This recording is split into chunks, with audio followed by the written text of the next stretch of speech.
Hello everyone and welcome to round 17 of the GTPlanet Endurance Series. We are here at the toughest, meanest circuit on the calendar. Jackie Stewart famously called it the Green Hell, but we all better know it as the Nürburgring Nordschleife. Over 25 kilometers of long, twisting and elevating tarmac will push these drivers to their max. To make things even more interesting, however, the evil German clouds have thrown rain at us and the drivers have been left scrambling for wet tires. Hey guys, I'm Bo and this is the VLN 4 race. Alongside me today in the commentary booth, we have my JHH boss and teammate, Jono Stankowski and HP. So guys, how are we?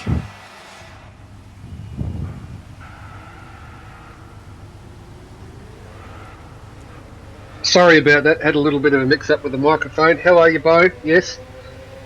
Excellent. I'm good, thanks. Excellent time to be alive right now for this race. This is all in the lead-up for next week. I hope everybody's having a good day because it's about to get a hell of a lot better.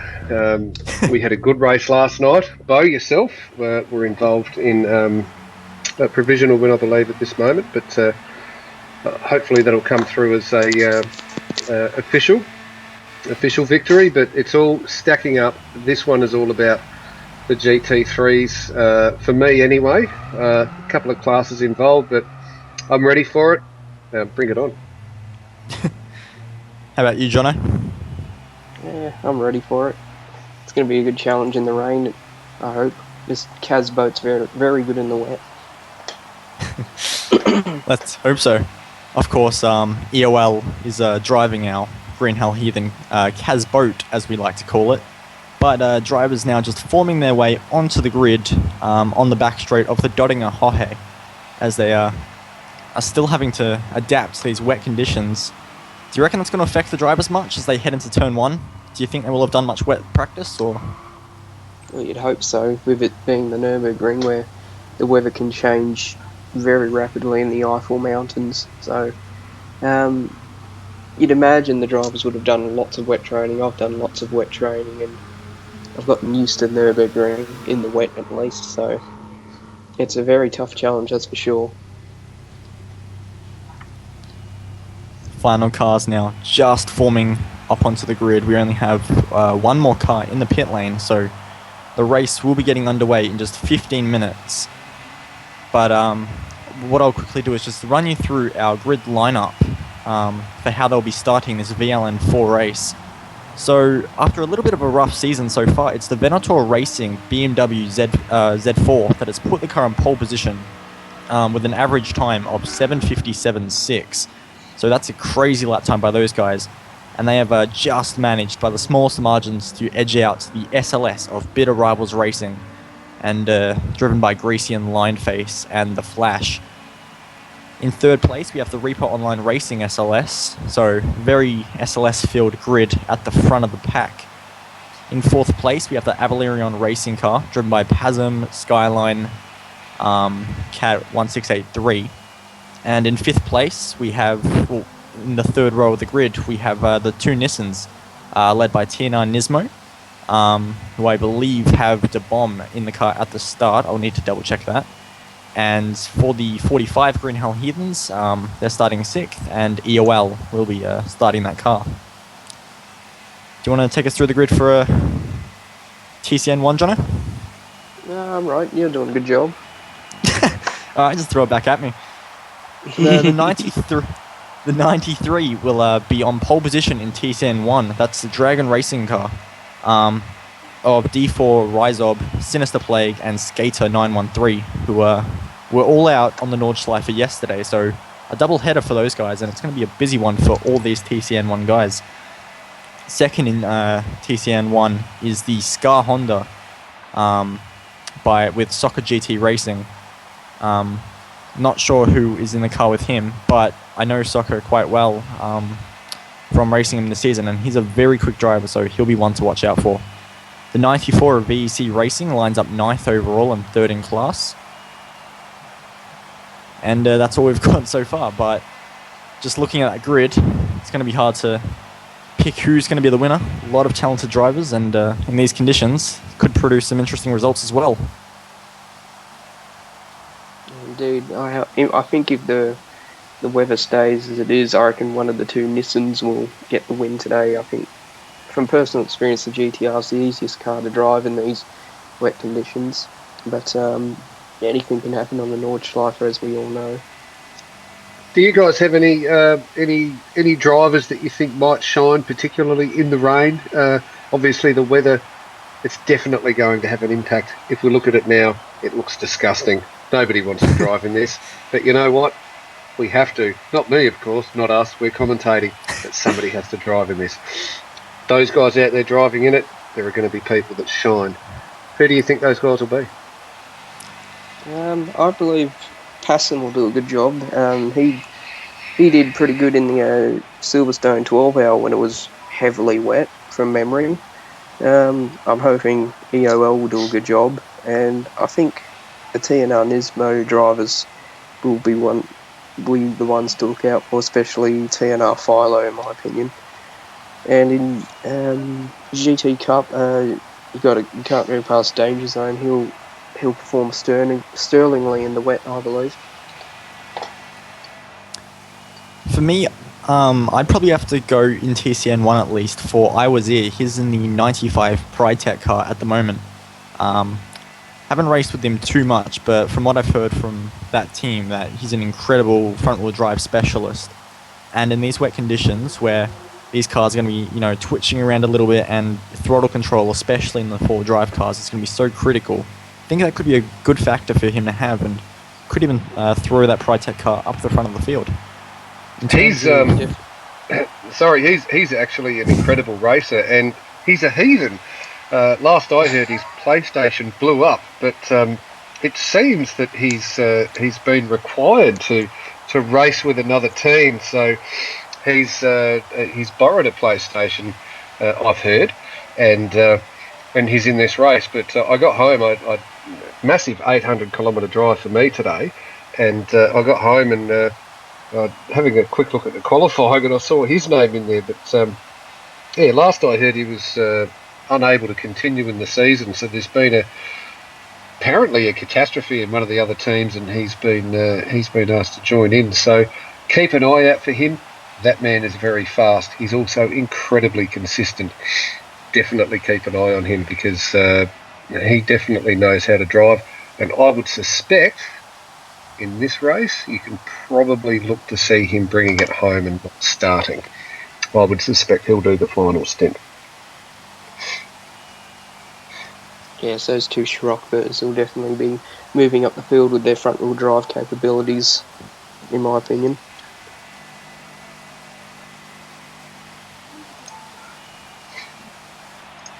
So a little bit under 9 minutes now until this race will get underway. AJ just waiting on that back straight, waiting for that clock to tick down, and the nerves for these drivers, will just be beginning to creep in as they're just waiting patiently to start rolling down this straight and get ready for that launch into turn one. Just quickly as well, we're a little bit unsure of Iwazir if he's starting or not. He is in fact starting, so he is last. There's a Yep, surprise. he's in the car start. He is last in class, but from what I've heard, it'll be interesting to see how long he stays there. Yeah, look, he's very good, but I do know that he likes to finish a race as opposed to start it. Doesn't mean he can't start it, just that I do know that he likes to finish off. So it'll be interesting to see where he ends up. But he's definitely a world-class driver. So keep an eye on that guy, because he'll be moving up the rankings, I'm sure.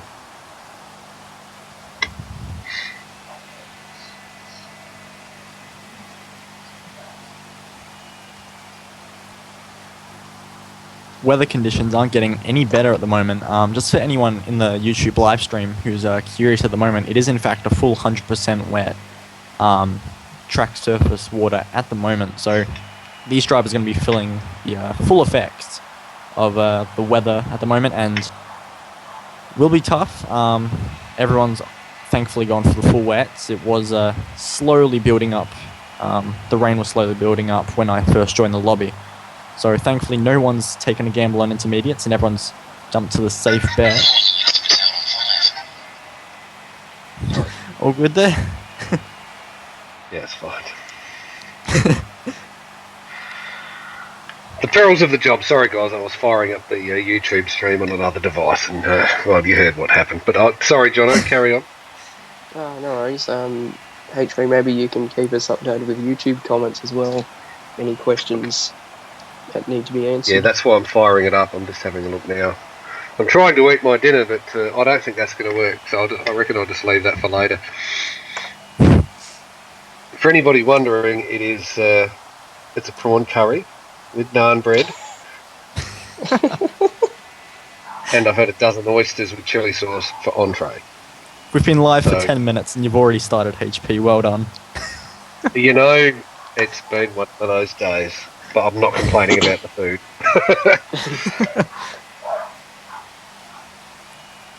With just 5 minutes left until we start the race, right now I should say, is a good opportunity to go through the drivers and constructors standings of two respective classes. In GT3, we have the TNR Nismo leading. TNR Nismo team, that's number 44, leading on 119 points. In second place, we have the 33 Avalerion Racing, just 2 points behind on 117 points. In third place, we have Reaper Online Racing on 106 points. Fourth place is Bitter Rivals Racing on 75 points. Number 5 is the Green Hell Heavens on 5th place, I should say, is the Green Hell Heavens on 62 points. And bringing up the rear is WRS North America on 28 points. And in last place is Venator Racing in 8th position, who have pole position for this race, so that's a good start to fight back.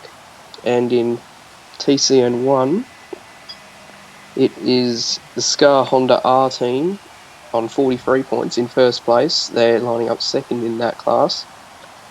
In second place, we have the VEC Racing team on 37 points, just trailing slightly back. In third place, we have the Dragon Razor team, number 93. They're on pole position for today's race. 10 points back is the number 96 Swift Autosport car on 20 points. In fifth place is the Pride Tech Motorsport team on 18 points. And in last position, we have Top Notch Racing on 12 points.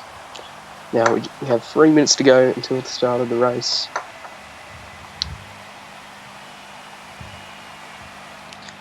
Yep, so drivers now will really begin feeling the nerves as they're just sitting here as the rain is just dropping down onto their windshield.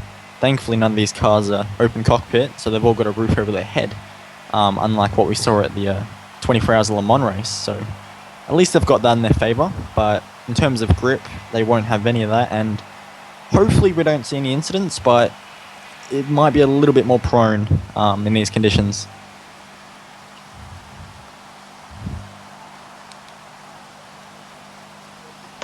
Yeah, definitely, and it'll be interesting coming to the first corner. Hopefully we won't have any large pile-ups, that's for sure.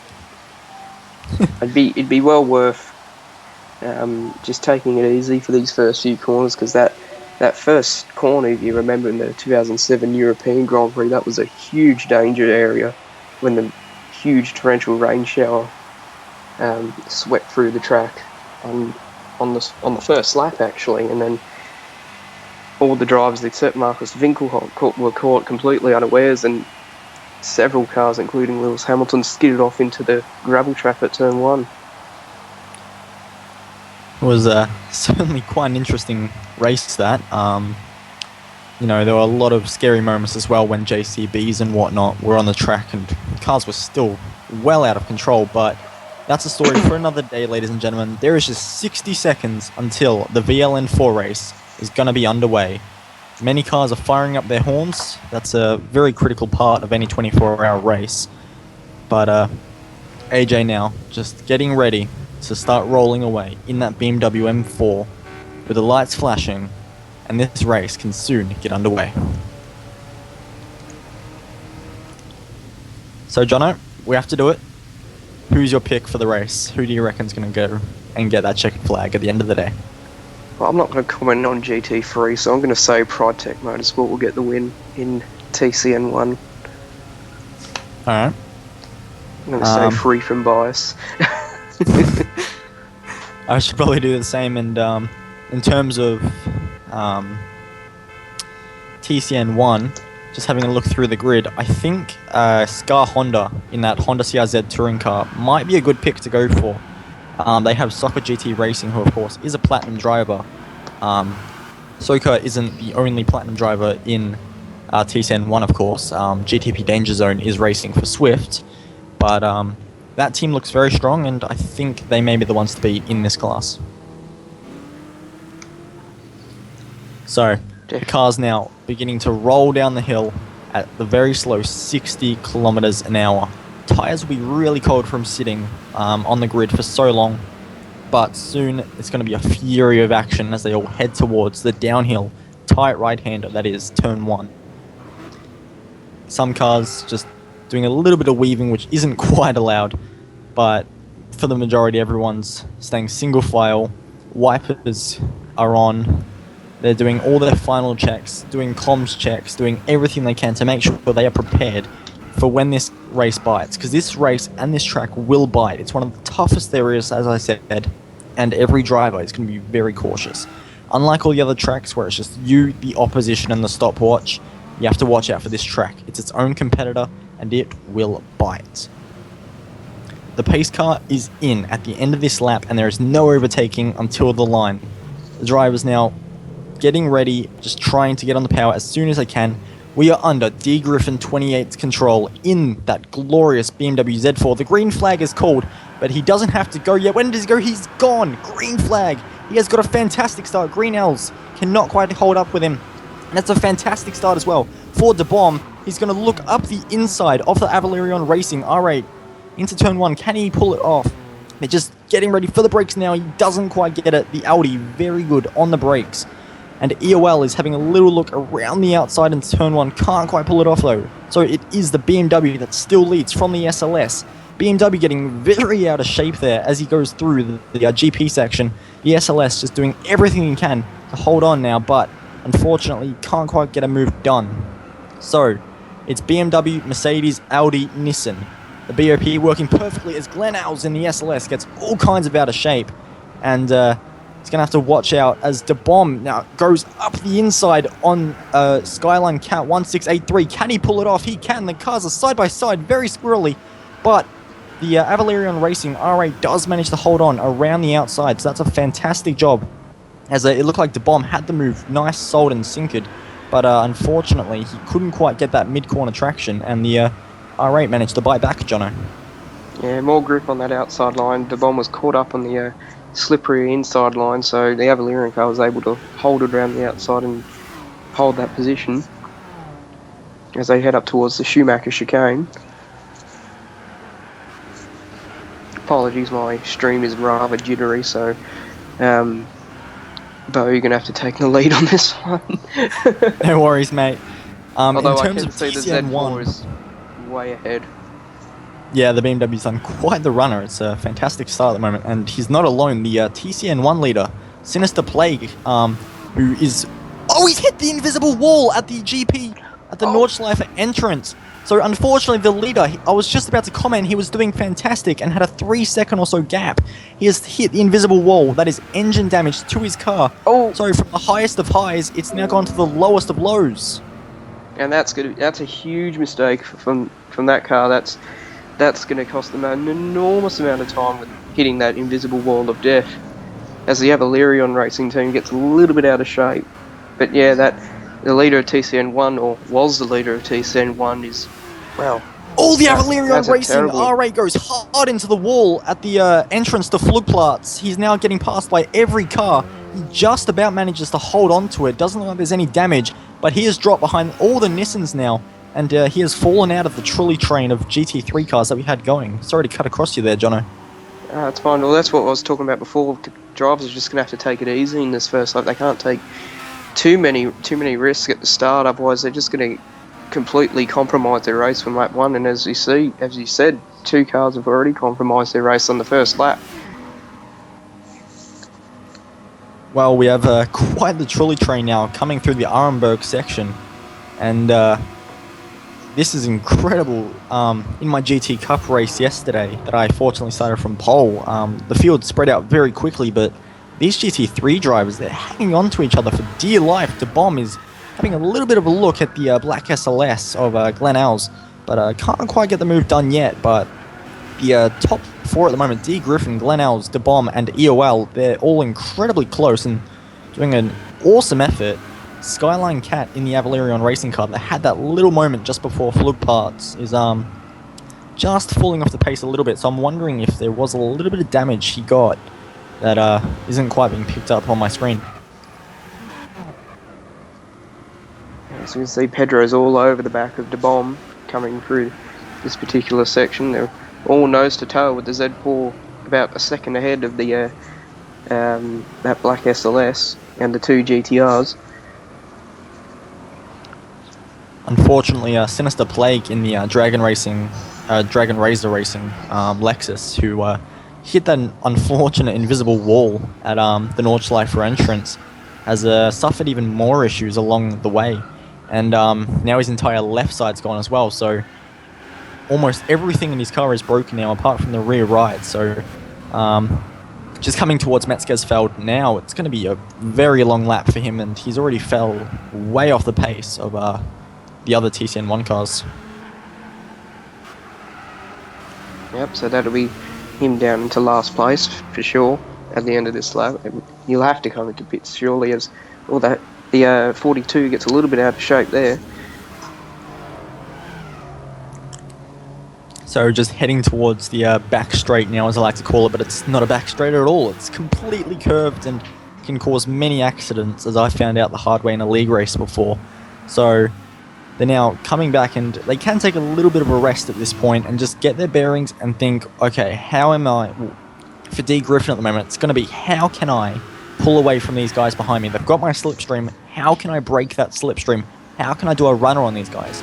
Glen Owls, De Bomb, and EOL, who EOL has slightly fallen off the back of De Bomb, but still certainly in this trolley train of cars we have at the moment. Everyone else is going to be thinking, okay, how can we latch onto this BMW? And then one of the toughest parts about the Nordschleifer, getting past. This track, of course, is very narrow. In some places, only 3 meters wide.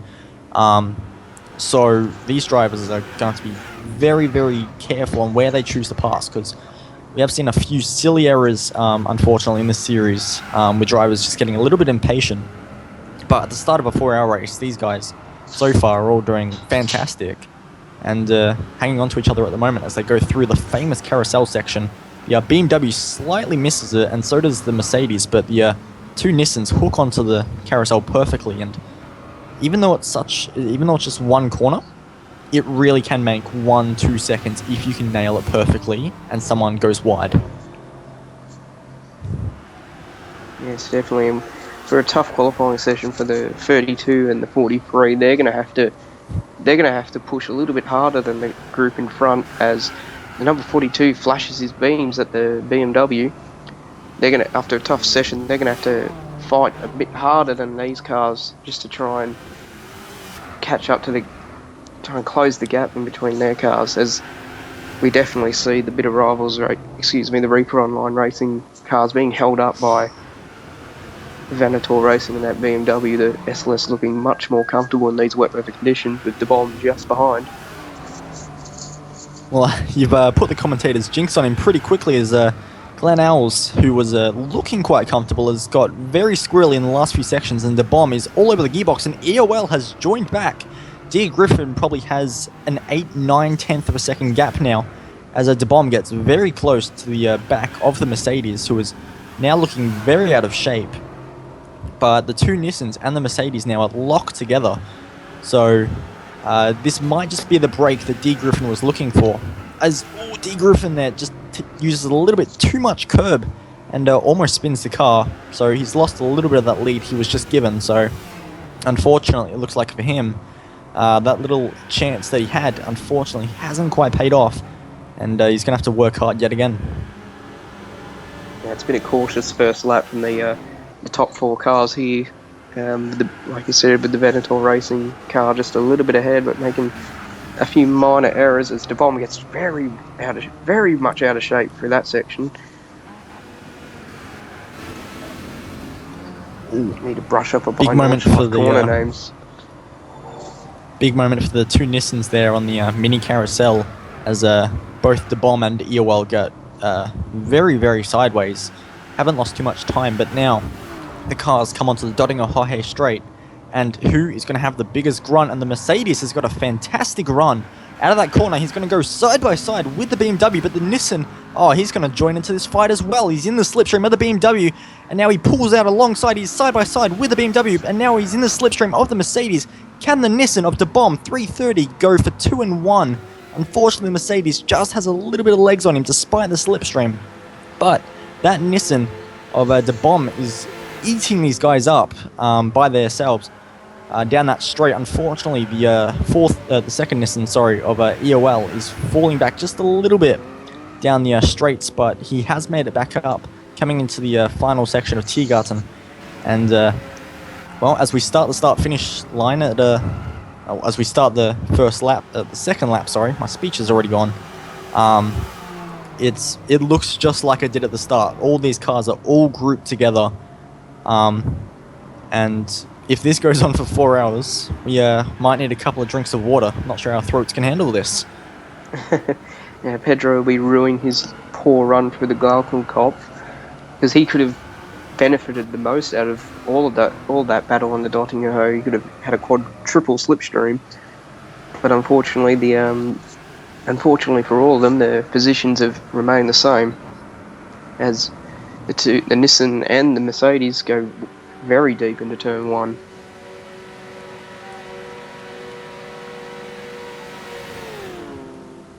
So De Bomb now just doing everything he can to eat at that rear bumper of the German Merc.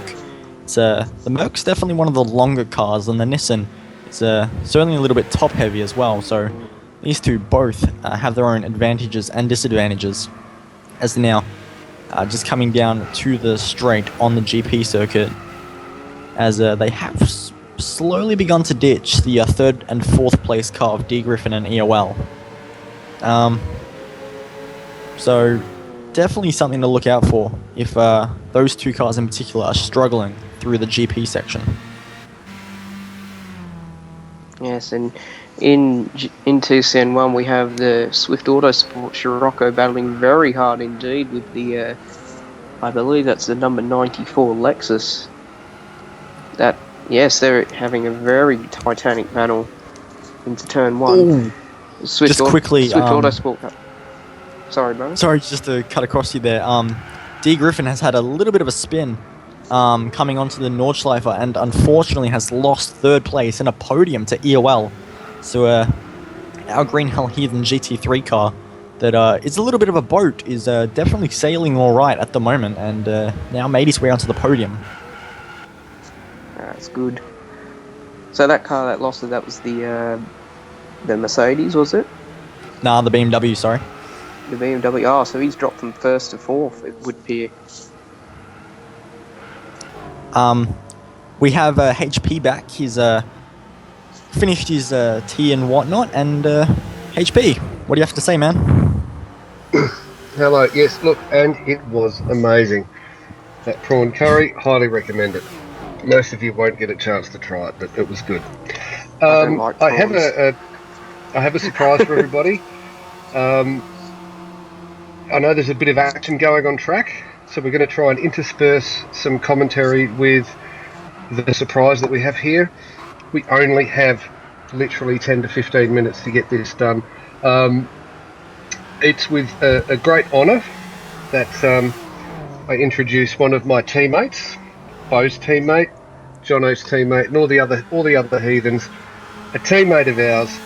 He's been around for a while, and he's just won GT Academy. His name is Matt Simmons, and he's joining us tonight. Just to give all of you a bit of an insight into where he's at the moment. He's had a massive ride in the last week. I know that the people watching will want to hear this. Matt, you beautiful, beautiful man. How are you? You've made us all proud. Hey guys, how are you? It's great to finally chat with you. We're happy. How are you, man? Like, tell us.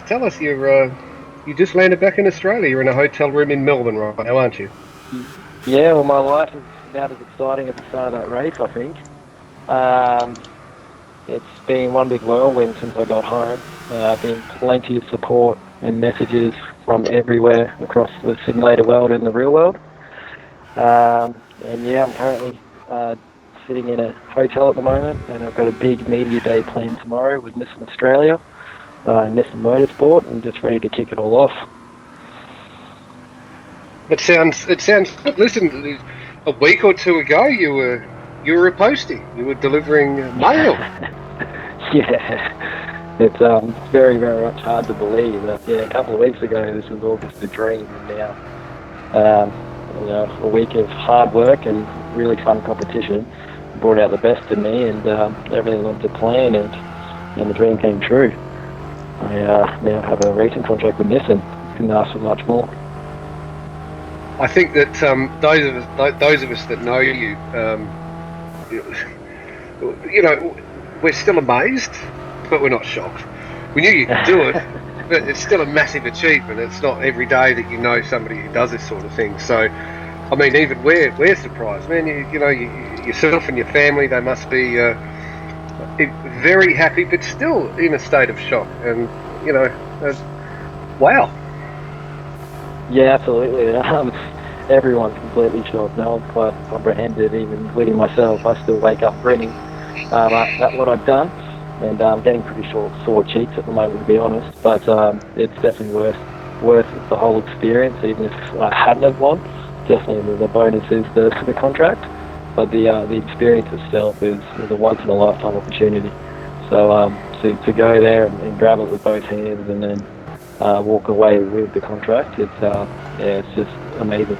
It's definitely a massive shock to everyone that's been involved, and I can't thank everyone for the support from leading up to the GT Academy and now ongoing. It's awesome. I think we all know. Sorry, you go. No, you go. No, go. No, I have a question. You need to finish. No, all I was going to say is that we all know that you're going to do well. We have this faith in you. I mean, you've done it. You're almost there already. But my question was, what's next for you? You've obviously got an intensive training regime, and then Dubai. Would that be right? Yeah, exactly. So that's all a part of the prize. I'm very much still an amateur. That's a big opportunity to be a part of a development program where, as you said, it'll be intensive training and lots of driving to basically improve myself and get myself to be able to represent Nismo as an athlete and on the motorsport stage. And then my first opportunity to do that is in Dubai, 24-hour, couple of weeks in January, which is such a good way to start the new year. and from there, it's the world's my oyster. I reckon. Basically, if I do everything right, there's nothing that I can't do. So I'm looking forward to the opportunities that can come up.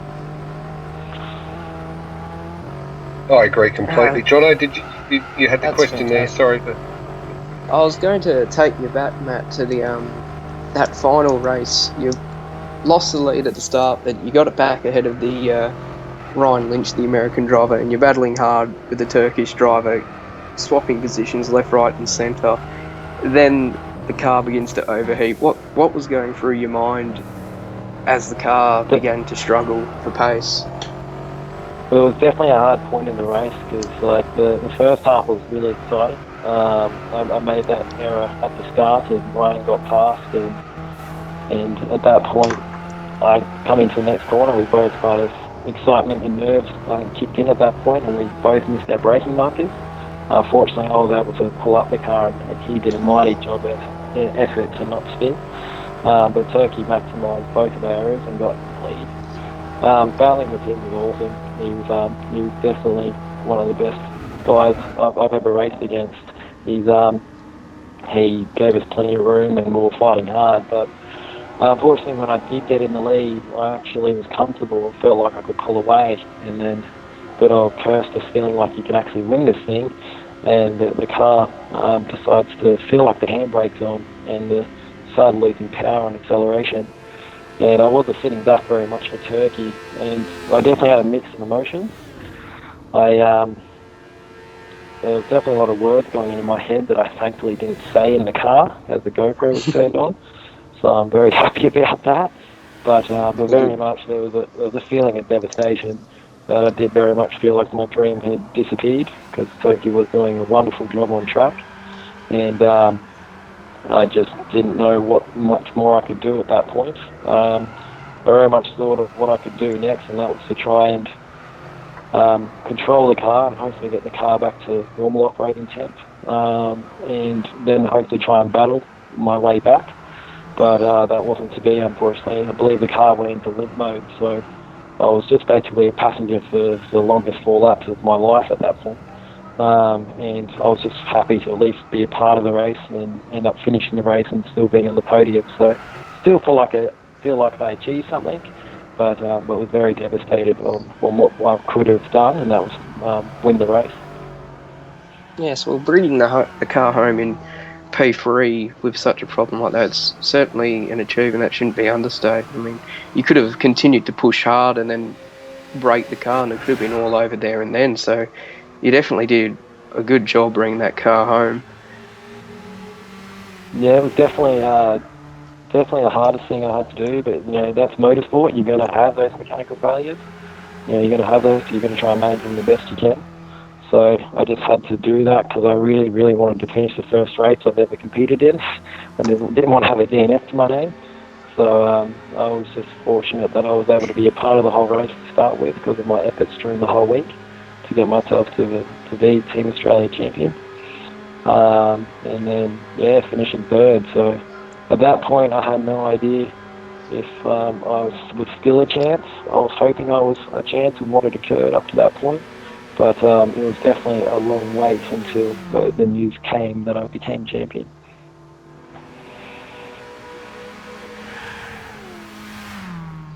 So Matt, Yep, got it. Sorry. So I have to ask the cliche question. For any young drivers watching this live stream, or any drivers hoping to achieve what you've done in this huge scale, what do you think is the one main thing that they should focus on? Being as prepared as possible. You cannot underestimate the competition and the magnitude of the competition. When you get to that international level, everyone's fighting for the same dream, but everyone's extremely talented. So you really need to try and get an advantage, and that can only be done by hard work and preparing every aspect of what being a racing car driver is about. So if that means getting into the gym and getting a personal trainer that pushes you beyond your limit, driving anything with 4 wheels, and overall getting yourself in a mental state where you're positive and you're confident that you can give yourself 110% under any pressure. You then know that in the competition you can give it absolutely everything, and know that you can walk away with no regrets. And overall just enjoy the competition for what it is. But definitely being prepared is something you can't underestimate, and you have to do that if you want a chance at winning. You mentioned driving anything on 4 wheels. Now, as I remember very vividly, we had a karting day together in Sydney just 2 weeks before you won the entire competition. What other cars did you drive apart from go-karts to prepare yourself for the competition? I didn't get as much driving as I would have liked. I'm very much one of those people that can only feel so. I always felt unprepared. But I did manage to get on board with a track school instructor that had also been a part of a couple of 2014 GT Academy graduates, and got on board with him for a couple of track days where I got to drive a MX-5 track car and just really got to focus on the fundamentals of driving on a circuit, but also trying to learn consistency, because that's a big thing. You can't be a one-lap wonder in the motorsport world. You have to learn to be consistent. And I did get a chance to also go out to a performance driving centre, where I got the chance to do a few little different things in cars, such as skid pan work, so kind of learn to control the car, and just learn from some instructors and get some good feedback on how my driving was and what I needed to improve on going into the competition, which all that definitely helped and definitely showed throughout the competition. How much did the sim racing prepare you for this competition? Like, what sort of events helped you learn your trade? Funny enough, the very championship you're watching now helped me immensely. So anyone there that's taking part in the Endurance Series and that hasn't had a chance at going to the GT Academy, this series will prepare you quite well, because you definitely learn the trait of being consistent and having to drive for long stints against the best in the business, and you learn how to drive to a limit. You learn how to mentally be strong and drive within 90%, so you're not always throwing the car and ruining a team's result. So definitely a lot of the Endurance Series definitely helped me.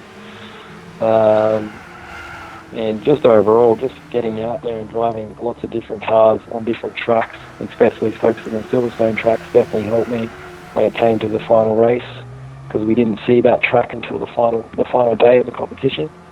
And I was pretty familiar with it when hopping out on the first time on the track. And it was quite surreal to think how much does translate from the game into a real or a real life and track situation. So definitely sim racing, I wouldn't be where I am now and how much time I put on the rig. Matt, I think a few of us were thinking that you might be a little bit insane earlier on in this year. When you flew to South Australia here to participate in the 24-hour race, you paid for your own flights and you're very dedicated. How did that go for you? How did that stack up? I guess. Sorry, how did that prepare you? Did you learn? Like, what did you learn from that? Because you drove 11 hours out of that 24, and you and TDZ Dave were the main reasons that we won that race. What did you take out of that? Because that was, I guess, some months after the last GT Academy, where disappointedly you finished seventh, but then you needed to bounce back and then come back for this year. How did that impact your preparation for going forward and for this victory? Yeah, look, I took a lot of confidence from that race. As you previously mentioned, I did drive a fair bit of that race. That's how the conditions unfolded. But the main thing is I did take out of that was that I prepared quite well for that race, so I put a lot of hard work into that, very much for the team as well, because obviously our result was we wanted to win the race. So that for me was working really hard, and then coming into that race, I was able to handle any conditions that came up. And for me, it was kind of, I knew that if I could put all that hard work in and we got the outcome that we did, I knew what I could take away from that weekend was I did the same preparation leading up to GT Academy, and I really focused on every aspect of that and put all that hard work in and sacrificed a lot so I could be determined and get everything out of that preparation. I could give myself the best opportunity to win GT Academy and get myself over the line.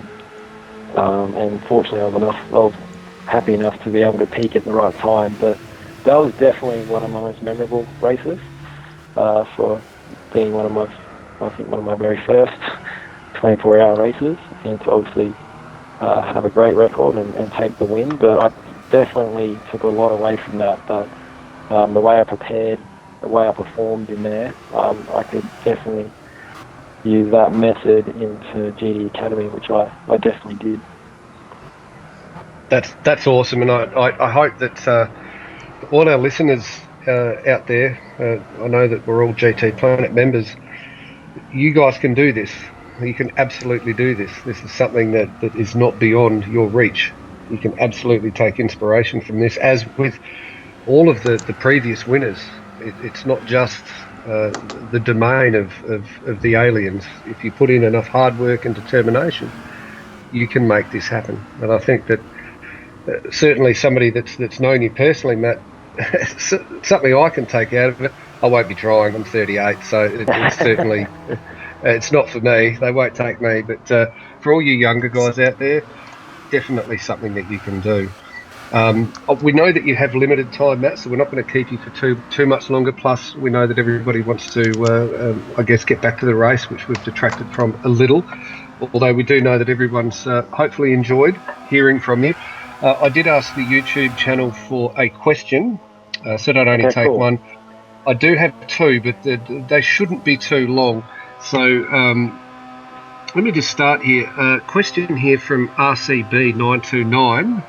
Oh, wonderful. Who did you I'm race? battling you.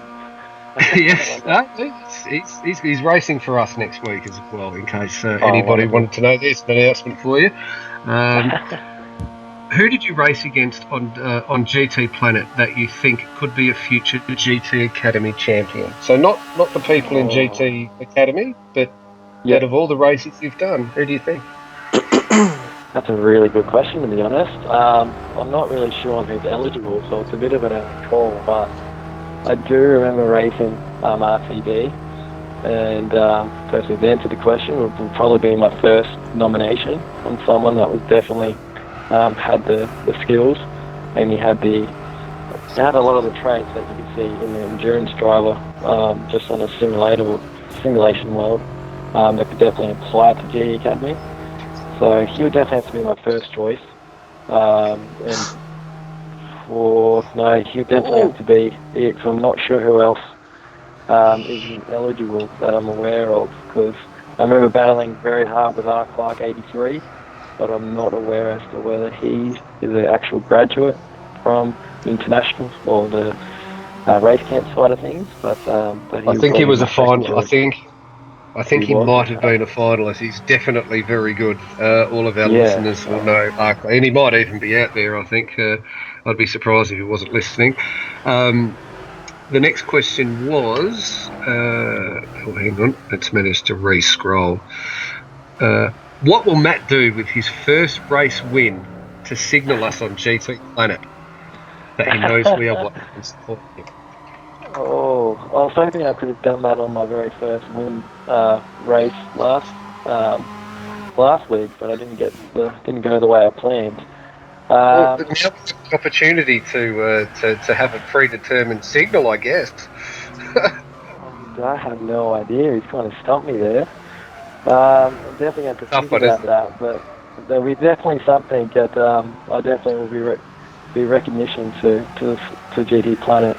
An endurance series that they definitely helped me to that point as well. So keep watching. I will be on GTPlanet and posting up when as soon as everything dies down a little bit, if it does, and I'll try and answer that question a bit better once I've got a bit more time.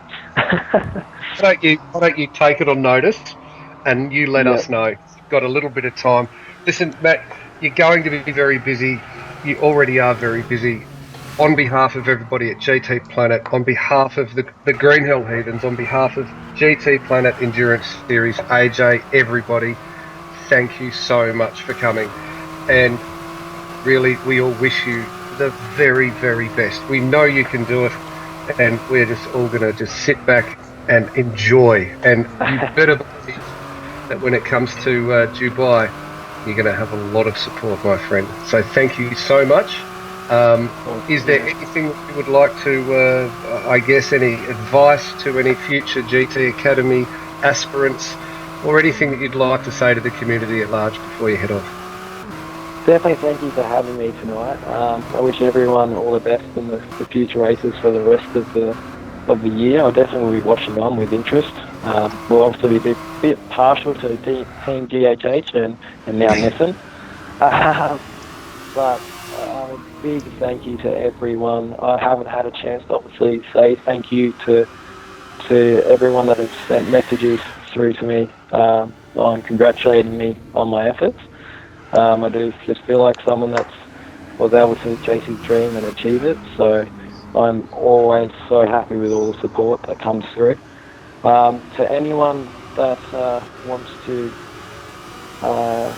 go for GT Academy 2016, definitely stay true to yourself. And the number one thing I can tell everyone is believe in your abilities.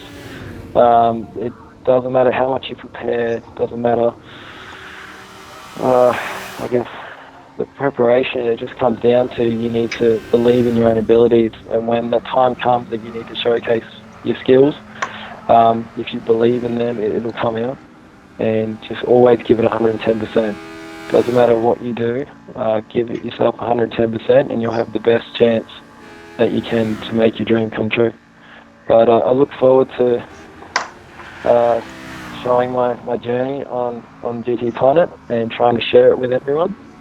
I'll try and be as active as I can and I look forward to all the support on my upcoming journey. I'm really excited to take part in what's going to be an exciting time for me. So thank you once again. That's excellent, Matt. And sorry, you go, Jono. Go. Oh, sorry, you go, HP. I was just going to sign him out. No, you can sign him out. All I was going to say, Matt, is don't think you're done with GHH yet, because in the future there will come a time you're in the right place and the right time to jump back in that rig, and we want you back, mate. That'd be great. I definitely would love to come back online and have a good race with some old buddies. It's been a while now, so it'd be great to get back on there. I'll probably be a bit rusty. I might be a bit too used to driving real cars, but I don't think that'll matter, my friend. You're also on my Race on Oz racing payroll too, Matt. Don't forget about that. Oh, yeah, that's very true. Yeah, that's true too. I'll leave you to decide out, Jono. Days off. But thanks, guys. Thanks, Jono. It's been an absolute pleasure having you on, Matt. It's been good to finally talk to you as well. We've been meaning to catch up to you with you for a while. But can you give me a free ticket to the V8s this weekend? I'll try my best for you. Definitely worth a shot, so cheers for that.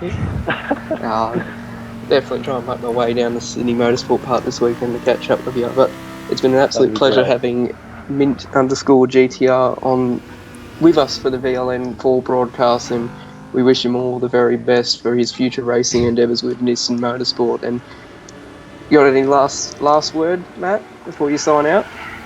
No, I think that's it for me. I'm going to try and get some sleep and look forward to a big day tomorrow where I've got some exciting people that want to chat to me. Apparently I did something pretty big last week, so I'll chat to them and have a good day, I think.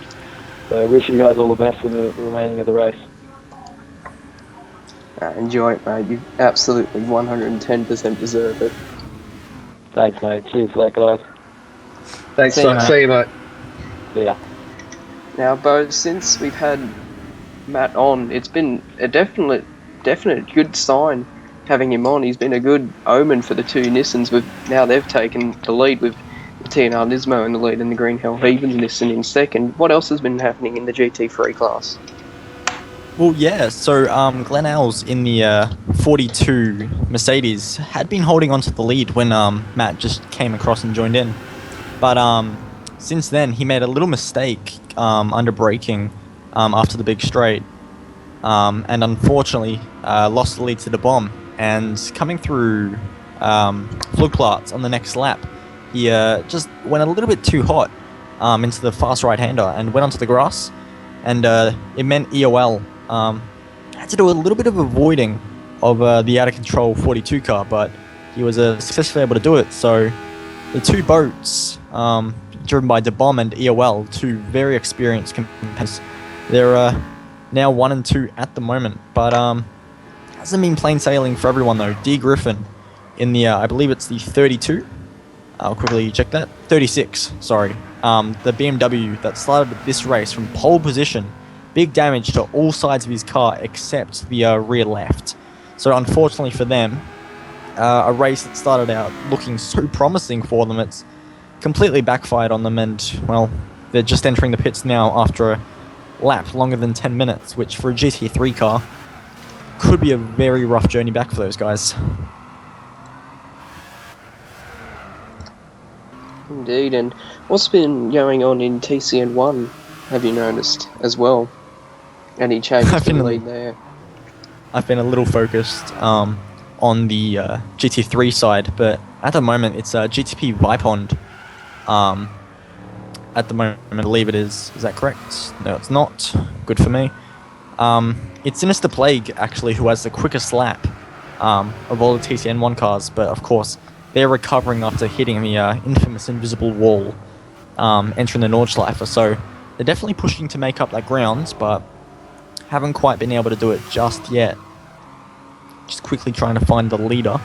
It's actually the person I put down as my vote, Soccer GT Racing, is just coming into the back straight, they're doing a Hohe, for the fourth time now, as the race is now just approaching the 40-minute mark. So that team, I put money on them at the start, so at the moment it's looking like a good payout for me.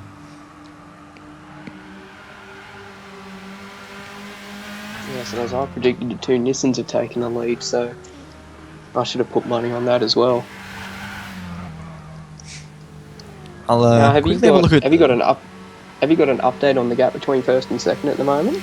I was actually just about to have a look at that, and we're not biased here in the commentary box at all, but certainly some good news for all of us that enjoy close racing. EOL on this lap has been setting purple sectors and is taking the gap out of De Bomb quite quickly. In Sector 5, which is the Flugplatz to Arenberg section, it was a whole half a second. So the gap at the moment, I have to do this off guesswork. I'm going to say 5-6 seconds max, maybe. EOL just going into Metzgersfeld now, and De Bomb has just exited that corner, so maybe a little bit less, maybe 4 to 5 seconds. So maybe at the rate EOL is going, it could very well be the next few minutes. We could have a battle for the lead, and the Mercedes is sort of hanging on to the back of EOL. He's just drifting a little bit behind the Nissan. However, he is still catching De Bomb as well. So we could actually end up having a bit of a trio approaching the first position on the podium at the moment in VLN 4. Let's not forget... sorry, John, let's not forget that EOL could be potentially the second GHH GT Academy winner, because he is scheduled for Dubai. Yes, because he was second place of all the Portuguese runners, and that put him in the top 30 for Europe. That's right. It's a good time to be a heathen. But sorry, I just have to interrupt there because very proud manager. I'll stop being biased now, everybody. Carry on. Quite alright. So yeah, just a little bit of a gap now forming between the top trio of cars and the fourth place GT3. D Griffin, who is now pitted for new tyres and is now filled up for the end of his stint, is quite a far way back. In fifth place we have the Bitter Rivals Racing, I believe it is, 43 Merc. So hopefully we can get a few more cars up into this lead trio of GT3s, but no matter how you look at it, it's going to get interesting at the front. Indeed. As it appears the 42 starting to close up on the number 45. Yes, the gap definitely looks like it's closing. Just having a little bit of a look at sector time, sector 9, so that's the back straight, as I call it, the back straight that's not a straight at all. EOL yet again going purple in that sector, just over Glen Alves. But another 3/10 to the Kaz Boat's favour, and is slowly beginning to reel in the TNR Nismo car. So EOL, who as we've said before, could very well be our second GHH GT Academy winner, is certainly putting on a winning performance at the moment and is beginning to put the pressure on De Bomb, who has had quite a successful season in GT3 so far. Yes, he of course won the LMP1 championship, which is a phenomenal achievement, being the top class in this series. So he's a hell of a driver, as we all know.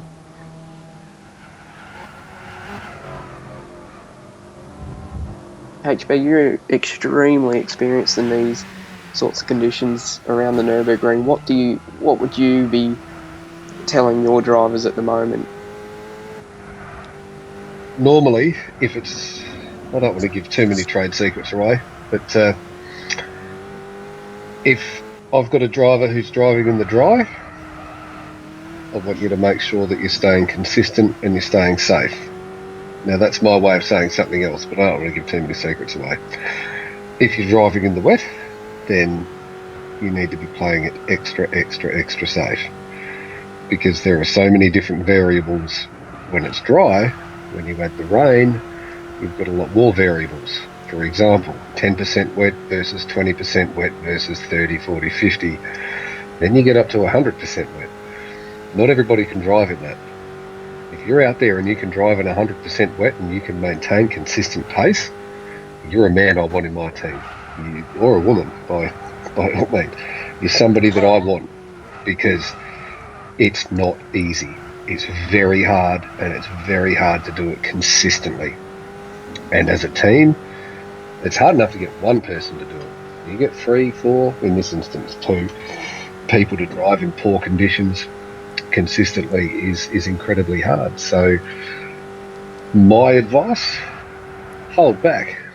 Don't push too hard, because if you push too hard, you'll fall off, and if you fall off, it's a long way to the pits. It's as simple as that. Yes, indeed. Ryan B in the YouTube chat asked, what is the current rain percentage? Bo, I believe it's still 100%. Yep, it's still 100%, so drivers still facing the worst of these conditions.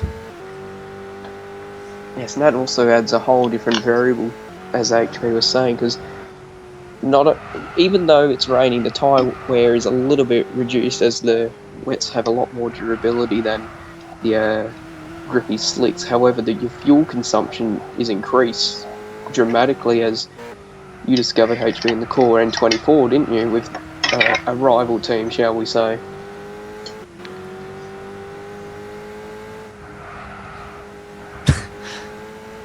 Unfortunately, he's on a bit of a runner there. With the microphone, yeah. Sorry, Johnny, what was that question again, mate? I had some problem with my microphone. I was mentioning how, even though it's raining, the wear rate of the tyres is significantly reduced. However, the fuel economy is worsened, as you discovered with a rival team in the Core N24 Hours. That's exactly right. And if as a team you haven't thought of that yet, then start factoring that into your race, because it's exactly the case. You're going slower, it's taking you longer, you're using more fuel. We found it out. It wasn't too much of it didn't kill us, but it killed other teams.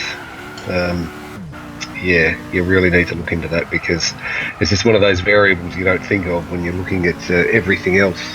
Looking at tyre wear, you're looking at your fuel wear, like your fuel use in, I guess, normal conditions, or even slightly wet conditions. You don't think, certainly some don't think, of their fuel wear in full wet conditions. And the fact of the matter is, you definitely use more.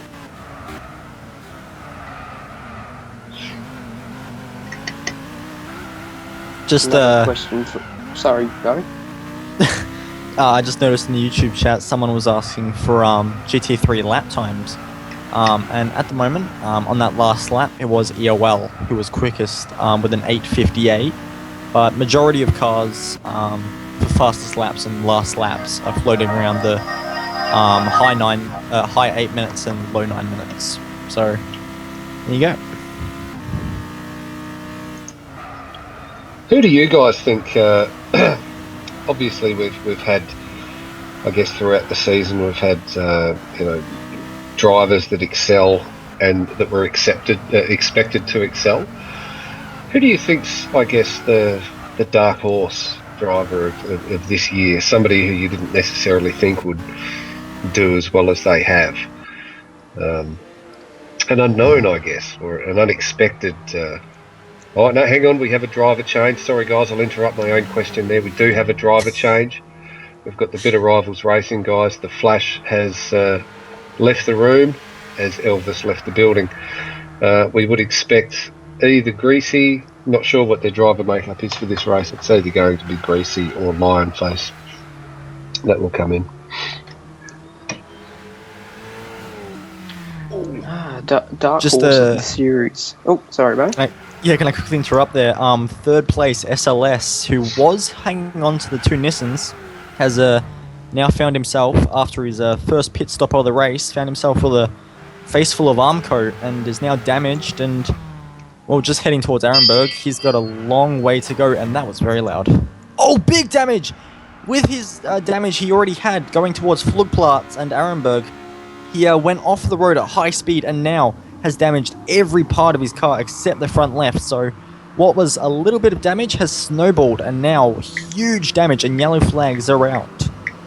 Yes, and the Avalerian car just avoided that incident, as the number 42 is surely going into limp home mode, it seems. Going very, very slowly. But yeah, GTP Passam was extremely fortunate to get away with that.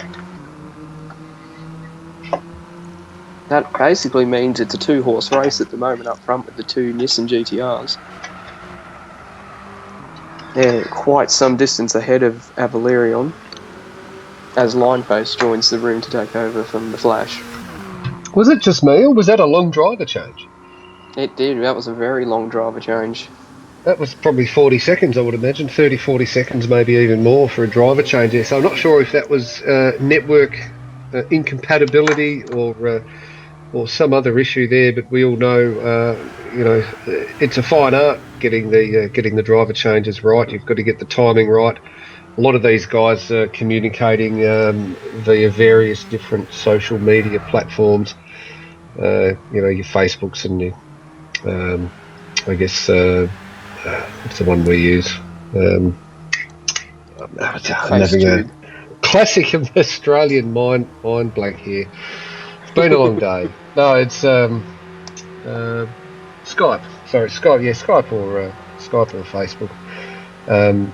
And you've got to get it just right, because you can have this lag in between one driver exiting and one driver entering the room. So you actually have to practice your driver changes, and any teams out there who aren't doing that, you probably need to start, because it's definitely worthwhile doing, just so you get a really good idea of how long it takes for one driver to jump out and one jump in, because it can make the difference, definitely. That was a long change. If these guys lose by 20 seconds, then you can put it right there in that driver change. That's time that could have been made up. And therein lies the advantages of running a localised team, where you don't have to worry so much about network gremlins when you're doing a driver change. Myself and Dylan were discussing this in the Fuji broadcast. It's certainly an advantage not having to worry about leaving the lobby and entering the lobby, and you can be a bit more patient with your stint photos. It's a lot more relaxed doing a localised driver change. It is relaxed. My understanding is that the timing isn't too different, but it probably feels more relaxed. Being a local team, obviously the method is quite a bit different. But I mean, I've raced both, and I think if you get it right as a network team, I mean, you won't have any issues. But I mean, that a network team has the possibility of one driver not being able to get in, and has the team manager got a backup driver? If there's no backup driver and driver one can't get in the room, and he's getting in the room because everyone else is asleep. Do you know what I mean? So there's that. But a network team, they face the issue of a mass disconnection when all of them are gone. So there's pros and cons, and there's ifs and there's whats and there's why-2s and wherefores. But I think at the end of the day, I think AJ's got it pretty close. Whether it needs more refining or not, I don't know. I mean, we need more data on that, I guess. I'm kind of happy with it as it is, but data's always good. The more data, the better. Indeed. Just a quick reminder, we have current yellow flag out on the circuit on the northern end of the track. That is a result of the terminal damage of the Reaper Online racing cars. 4-quarter damage after a huge incident just past the floodplaats, as we now are on board with the Green Hell Heathens car. So past that section, the northern side, it's green for the rest of the circuit, but in those designated sections that the damaged car is in, it's now in the eastern section. That area will be under yellow flags. Just quickly as well, on that previous lap, EOL did in fact set the fastest lap of the race so far. But on this lap we're currently on, DeBomb has actually responded and now has extended the gap out a little bit. Gap's probably 10, 11 or so seconds, so he has been consistently pulling out 4 or 5 tenths a sector, so really quick lap for this T9 Nismo car. We'll see if he comes into the pits this lap. He does indeed, so pit stop for the race leader in GT3, and you could only imagine that the GHH EOL car will follow in as well. But just to get back to HP's question before about who the dark horse in the series is, I put a little bit of thought into that while you guys were talking, and I'd have to give my vote to one of the Race on Oz drivers who competed at Motegi. The Kiwi Connor McCluskey. I raced with him a little bit in my own league, Race on Oz, but he can be inconsistent at times and he can make a few little errors, but from what I saw at Motegi, from him at least, it was a very impressive drive, very little mistakes, and he looked very quick as well. So I think in the next upcoming races, I think that everyone should keep an eye out on Connor. And if there's any drivers looking for any team, looking for a driver, I'm sure he wouldn't mind too much. So yes, and what would be his PlayStation Network name though? Oh, there's the 2 GTRs in the pits. Yep. His PSN, for anyone that wouldn't know, is 6 skills 11. So you might have seen him in 1 or 2 races. He hasn't done too many as of yet, I don't believe. But when he does, very impressive. So how about you, Jono? Who do you reckon is the dark horse of the series? To be honest, I cannot look in my own camp because that's too much bias. However, I reckon a dark horse would be Famine. He's incredibly consistent. He proved that at Motegi as well in your endurance experience team. He's remarkably consistent. So he may not be the fastest driver, but if you need a reliable driver who will get the job done, you got no better candidate. Put him in the car any day. That's the idea. He'll be scoffing right now. If he's listening to this, he'll be definitely scoffing. I don't know. There's so many out there. What do you say? I mean, how many drivers do we have? There's AJ, and I'll expect a private message in a minute telling me exactly how many. But there's I don't know, 100 or so. There's definitely so many drivers, and quite a lot of them have bettered themselves and improved themselves, and that's just from being in this series. And I think that's testament to what we have here. A lot of people, a lot of members on GTPlanet were, I guess, almost crying out for an endurance series, but nobody really sort of knew how to do it. And then there was the 24-hour race. The Works guys, Kurt and Olivier, put on a 24-hour race, and that whilst it wasn't the catalyst for this, it certainly got some attention. And then the core guys took that over, and then there was another 24-hour race, and then they did a couple,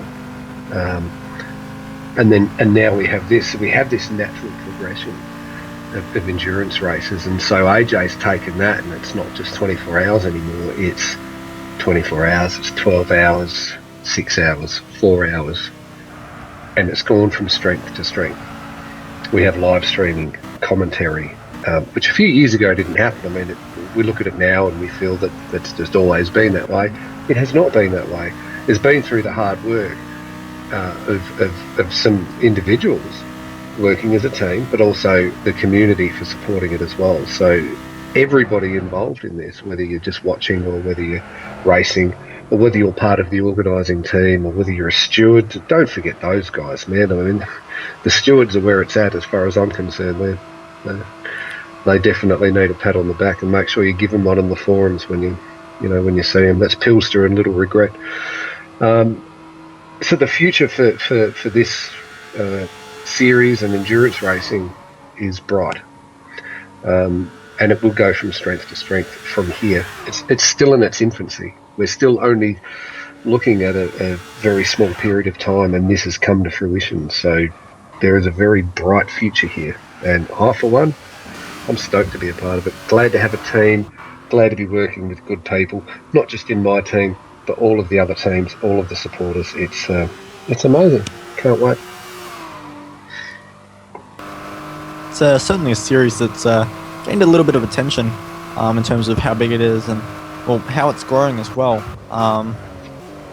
Just quickly to get back to the racing, just watching the Avalerion car at the moment of Skyline Cat 1683, the British driver, and he's halfway around the lap now, and he's very close to the limit on fuel. He's on his 7th lap now. So I'm just going to keep a little bit of an eye on him to see if he can in fact make it to the flag. He does have a little bit of rewrite damage as well, but very close on fuel, and they might have done the calculations and they feel they can make it in the wet, but fuel dangerously low, and if I were him, I'd be getting pretty sketchy at the moment.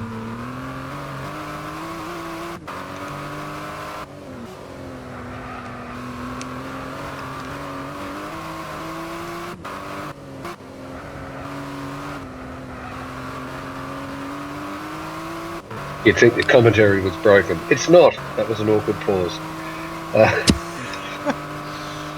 Jono, you're racing tonight.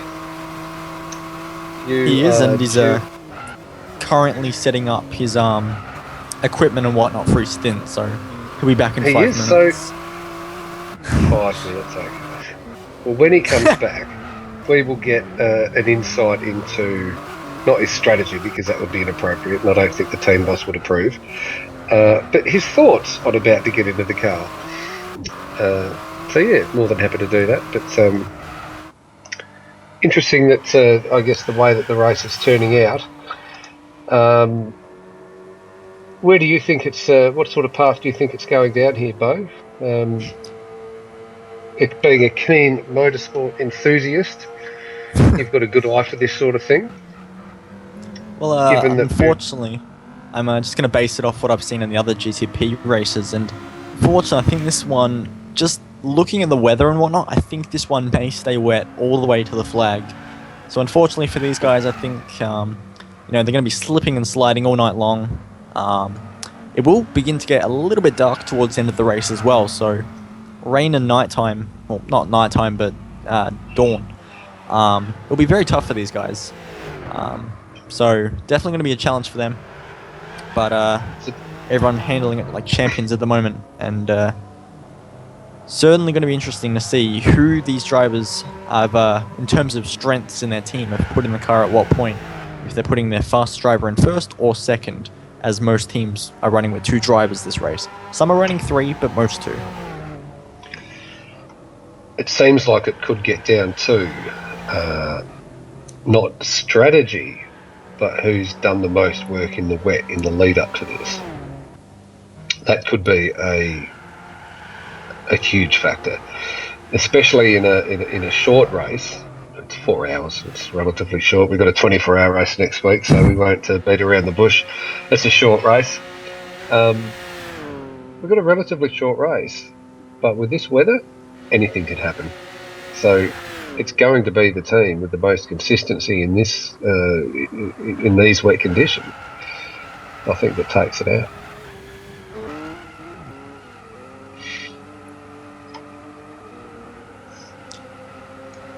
Yeah, so we have the Nürburgring 24 hours coming up next weekend, and me and Jono will be competing in that. Different cars, of course, but same team, both HP's Green Hell Heathens. So this is really the final test session for these guys. Just final tweaks and, well, scoping out where the competition is. Because, you know, once the N24 is started, there's not going to be much else work going on apart from how fast can we get this car around this track. So it's going to be an interesting race. GT Cup, of course, who are competing in N24, they're pretty much done until the green flag falls next Saturday, sorry. But for these GT3 guys, it's another 3 hours just to scope out where the competition is and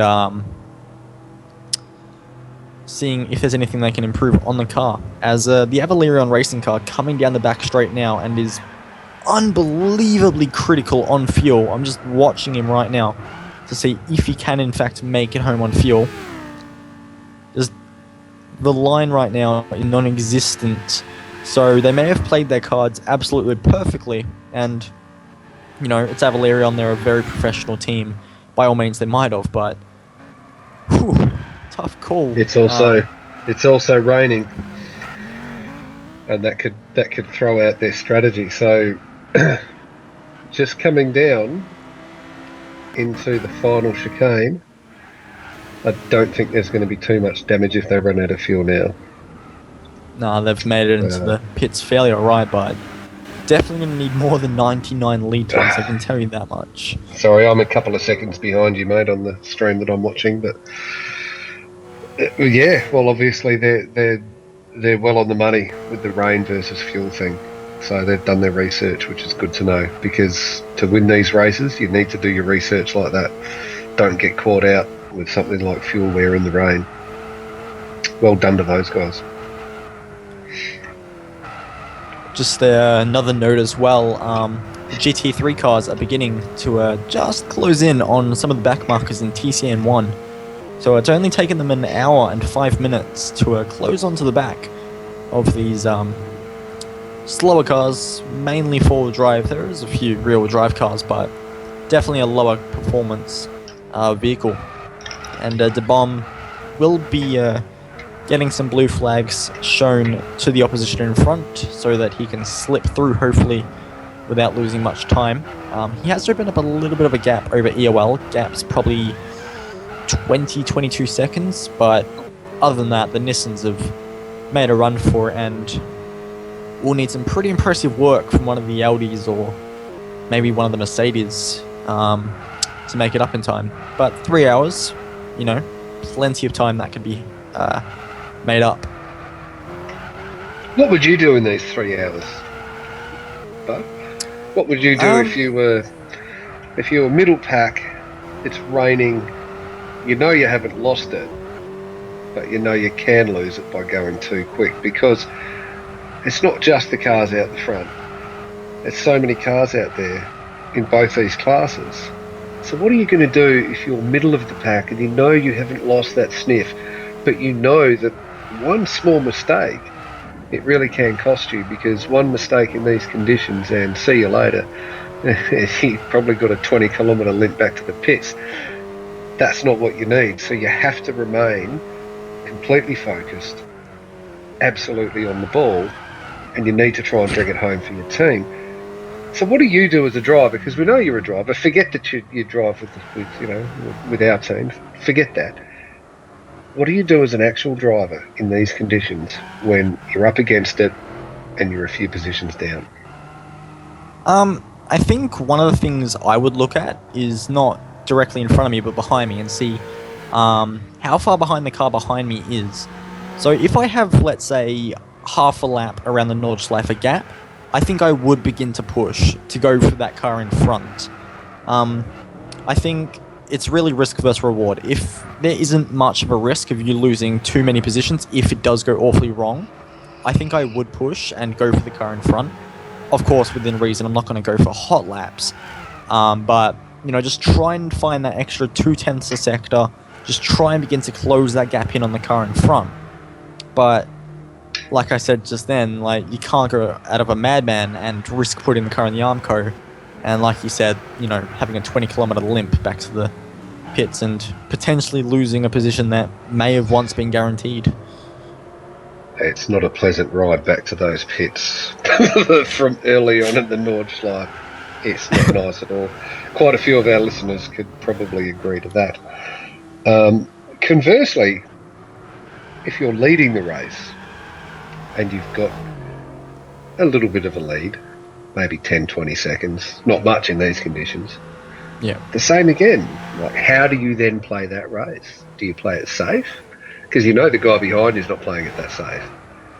Yeah. Or do you really push? I think what you need to do is what I do from personal experience and how I race is I'd look at the sectors and I'd try and work out exactly what my gap is to the car behind. So let's say 10, 11, 12 seconds, something around there. And then I just try my best to match his sectors, like sector for sector. So if he's a little bit quicker in one sector, I'd push a little bit more in the next sector to match that. And just keep that gap around a comfortable 10, 11 seconds. But if he really, really begins to close it on me, and, the only way I'm going to keep him behind is if I push, but risk putting the car on the wall, I think I would probably just keep my own lines and do exactly what I've been taught to and keep the car on the track and not throw on the arm code. But when they eventually catch up, or if they do catch up, then just play the defensive game and just make sure that they can't find a way past, which around a track like this isn't particularly hard. It's not really. Keep your racing line. If they can get past, then they can get past. Then that's the way I play it. I think they deserve to get past if they can get, if they can squeeze past you. Here's another question for you, and by all means, feel free to interject with any commentary.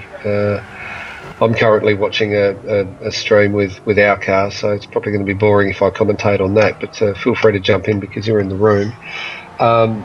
What advice do you have as a driver for those people who might be watching this stream who aren't in this series and who might want to get into this series? What advice do you have for them, maybe to help them, get into something like this? Because it's not an easy series to get into. It's a lot of teams that are in it. They don't just take anyone that walks in the door. So it's very important that you have the right people on board. So if you're an outsider looking in on this series, what would you suggest to them that they could do to, I guess, get their foot in the door? Well, I think the best thing that you'd need to do is what I did is just basically offer up your PSN, any past credentials you might have in racing, and offer to meet if there's a team manager that's interested, tell them that you're available to, demonstrate what you can do. Maybe you'll get a car and you'll be given 4 or 5 laps to see what you can do. I think that's the best way to do it. So if there's a team manager or someone or a class you're looking at, just simply write in the forums, sign up to GTP. In the forums, just write, here's my PSM, here's what I've done in the past in terms of racing, if you've done any, of course, and, when you're available next to demonstrate what you can do. I'm currently managing a team, a very new team, who only started about 3 weeks ago, Endurance Experience Racing, and basically, because, it's so late in the series and whatnot, my aim with that team is just to get drivers who may not particularly have a seat at the moment and get them a seat. So I've been looking around at all the forums and whatnot, looking for drivers who have requested a seat but aren't really getting a look in, and throwing them a PM and just asking, hey, do you want to show me what you can do, and I might have a seat for you. So, there's other teams like that are always looking for new talent. So I think the best thing you can do to get your foot in the door is simply make yourself available. How's the reaction been to that strategy? Because there's quite a few people out there. Actually, just before you go on there, mate, it looks like we've had a disconnection. Looks like Lionface has left the room and re-entered. There was no DC text in there, so it looks like the bit of Rivals Racing car has disconnected, which it is unfortunate for them. We all know how good they are. They're going to be bitterly disappointed with that, unfortunately. But they're also a team that can bounce back from a disconnection as well. So don't completely write them off, but that's a very unfortunate setback. It's not exactly what you'd call ideal. No. New rules have been put in place to limit the damage, but when the damage has been done, there's no complete repairing of it. So No, AJ, but everybody else instructions. could disconnect as well. That's the thing. All it takes is for one or two other teams to disconnect, and those guys could be right up there again. But you don't want to be in a position where you're relying on other teams to DC. However, they're also quick enough to get quite a lot of time back as well. And we've got a message here to Team 43, load to pits. Missed that message. Can you get the rest of that message there, Bo? You're in the room. It was basically just instructing the driver when to return to the track. So lion face there, having to wait, I think 17 minutes until he's able to go back on the track. So that's huge. Lion face just asking for confirmation there, but 17 minutes. That's a bit over 2 laps. So they're going to be well on their back foot now. You can't make that up in 4 hours. Well, it's not even 4 hours to go. It's 2 hours and 15 minutes. So, look, essentially, unless everybody else individually disconnects, that's put paid to their race, unfortunately. Which is, look, it's not good. I mean, we all like to see our teams do well and our favourite teams do well, but at the end of the day, it's harsh. But it's a reality of the environment that we're racing in. So we're not all like Mint GTR who can just go and jump in a GTR and drive around his favourite track in the world. It's just the way it is, unfortunately. But I'll just leave you to do some comms, and I will jump on the YouTube chat, which we've neglected somewhat. So we're coming for you, YouTube. Bo, over to you, mate. No worries. So we're just having another look at the front of the field of GT3, and unfortunately I think we might have been robbed of a battle between the two Nissans, as De Bomb has certainly put a little bit of a gap on EOL now, so I think now they're just going to focus on their own rhythm and not worry about each other. I'll just quickly grab some lap times for you guys. Last time around, De Bomb was the only car to go under the 9-minute mark, so very quick from him. He's certainly not letting up despite leading the race. He's certainly looking to extend that gap. That TNR Nismo team, obviously a very, very good outfit. They have an all-platinum lineup for this VLN race with De Bomb, TNR Philo, and TNR Pfeiffer. So those guys are, out front at the moment, and with the lineup they have, could be pretty tough for other teams to make up ground on them unless a disconnect were to happen, which, Lionface, who's now serving a huge penalty, will be stuck having to fly back with that.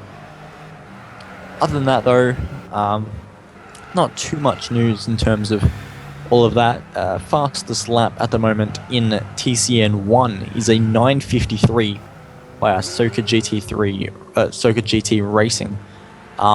He's just going through the Tiergarten at the moment, so a little bit into his lap, but on average all the TCN 1s are lapping over a 10-minute mark. The only driver on that last lap under 10 minutes was Sinister Plague. So, he's pushing very hard, but I have just noticed he does actually have damage. So a lot of drivers suffering damage at the moment. Let's quickly do a little look at all the other cars. He's the only driver with damage at the moment, but we've seen many times in this race so far, and not even near halfway yet, but many cars suffering damage, and around this track you can't afford to do that. yesterday in the VLN 3 race, I, with 3 laps to go, suffered damage, and I think if it's completely bearable, a driver needs to stay out, despite how long this track is and despite how much you're losing in pace. In the final few laps, I ran wide at one of the corners. I can't quite remember the name, but I damaged the rear right, and I began to lose 10 seconds a lap. But, you know, even though losing 10 seconds a lap isn't ideal, it's I think it's more effective than coming in for a pit stop and, you know, losing a minute, even though I would have lost 30 seconds. So I think that's the call these drivers are going to have to make when they do, unfortunately, make their way to the Armco. But one thing that might help these drivers from not going to the Armco is our weather. It's actually beginning to ease up, and it's not slowly either. In the last few minutes that I've been watching it, it's gone from 93% to 87%. So this weather is improving rather quick, and we know with Gran Turismo weather that it's fairly easy to go from wets straight to dries.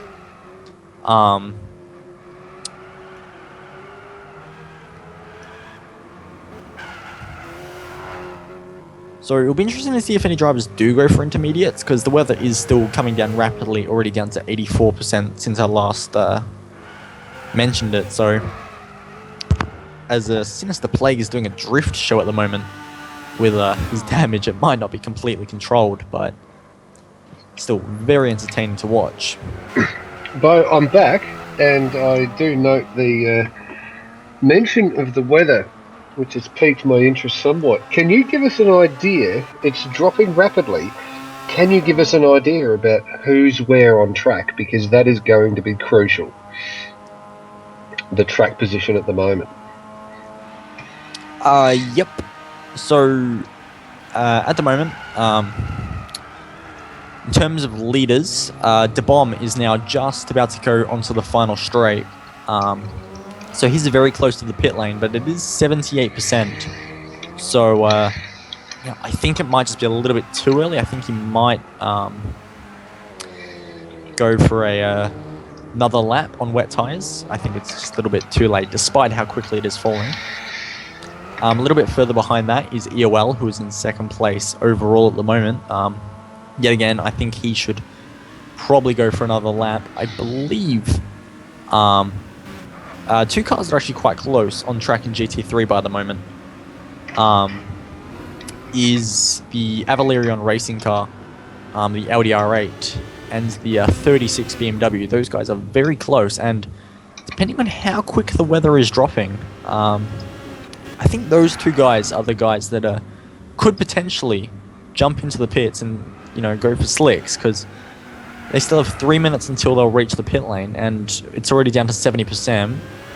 By the time they get to the pits, it might be around 50%, which might be struggle street for the first 2 minutes of your stint, but for the next 7 minutes of your lap, you could be quite quick and close on the leaders. But, you know, I guess in these conditions, it all comes down to the driver's feel and what they can do, because, you know, we have weather gauges, good for us, but what the drivers can feel through their steering wheel is a different story.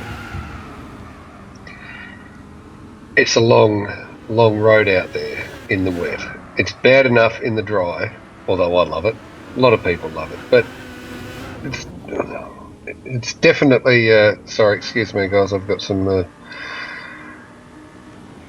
audio problems here. Sorry, excuse me. That's better. Sorry, no, it's okay. It's bad enough in the. I just had an advert from YouTube just blast in my ear, so it was a little bit disconcerting. It's bad enough in the dry, although we love it. Then in the dark, it's worse. We still kind of love it.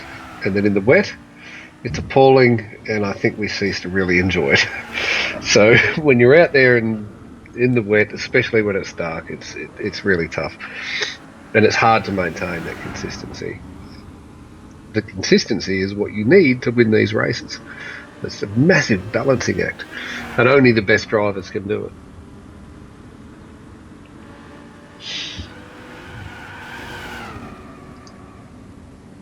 sorry, I'm just quickly talking to someone. I shouldn't be on Skype.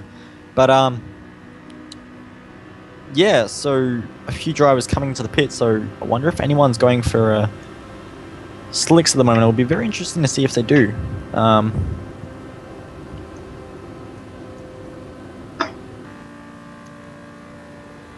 What's the weather percentage on at the moment, Buck? 49%, and a lot of cars have just pitted, so You wouldn't one of the hit cars... slicks now. You'd hit mediums now, intermediates surely. Well, I'm watching our GHH car, and you know, he's going fairly slow, and he did pit. So I'm wondering, did our driver come in for slicks? One driver that did not. He'll be in trouble if he did. Well, he had enough fuel, but yeah, he's flying around a little bit now, and he's certainly not rushing onto the loud pedal. So if Pedro can handle, like, if he can handle 49% weather in slicks and remain competitive, then fair enough. But I don't know, man. That's yeah. I guess we'll remain to be seen on that. I wouldn't have thought he'd do that, but we'll see. I have think he every might have, faith in- because he has a TCN car in front of him. He had it when he left the pits, and he's yet to get past it. So weather going down very quickly now. Already 38. So you know, by the time he gets to maybe the carousel, he'll be on 0, and the bomb, who's on wets at the moment, will still be on wets. But we do have another commentator joining us in the commentator booth. I'll quickly interrupt you there, HP. GTP Dutchy. Hello guys, welcome viewers. So we've got an exciting race on our hands. We've been viewing for the last couple of hours, so should be interesting going towards the end. So with the drying track, though I think it's worth to mention, although the track is drying, it will stay slippery for quite a while, and only the racing line will dry up. So if cars make a small mistake, end up next to the driving line, they'll might end up catapulted into a wall. So will still be tricky, although conditions are getting better. Yeah, conditions getting better very, very quick now. Already dropping at 27%. So any drivers there's a lot of activity in the pits at the moment now, as many cars are in the pits, but any drivers that might have made that very early call, it could pay off for them, because it's getting dry very, very quick, and any drivers on wets on a drying surface, those tires are going to burn very, very quickly. I was just about to send you a message, Bo, just saying, if he keeps it, if Pedro keeps it on the track, then it'll look good. It'll be very good, because by the time he gets around, it'll be okay. But that's a hell of a risk, and only the best drivers can do that. Only the best drivers in all conditions can actually do that, because switching to slicks at 49%, myself, I wouldn't do it, but that's me. I'm not in the same caliber as Pedro and a couple of our other drivers. I wouldn't do that, but if he can pull it off, I will tip my hat and bow down and say, you are the man, definitely. So let's hope he can. I'll be keeping a close eye, that's for sure. What are your thoughts? 94%, and then going to the normal tires sounds insane enough for me. But hey, let's see what the guys will do. If you're driving in this race at the moment, Dutchy, what do you think you'd be doing? Do you think you'd be going for slicks at 49%, or are you going to stay on the wets? I think it's all depends on track position. There are so many factors in such a decision. You have to manage the gap to the car in front of you, the car behind you. Also on which part of the track you are now. So how many time do you still have left to make a decision? But yeah, on this moment, I say when you're approaching the straight, it will be a very tough choice. But I think. Yeah, if the track conditions are getting better so fast, that the normal tire would be should be the option. But you'll have to survive for quite a bit if you'll change to that tire right now.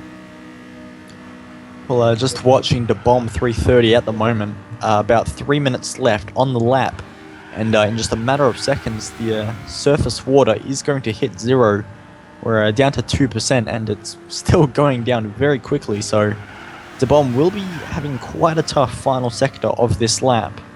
And just quickly having a look at the split times, and EOL is taking time very quickly out of the Bomb. So, potentially when the Bomb comes in for slick tires, EOL could be right there to attack.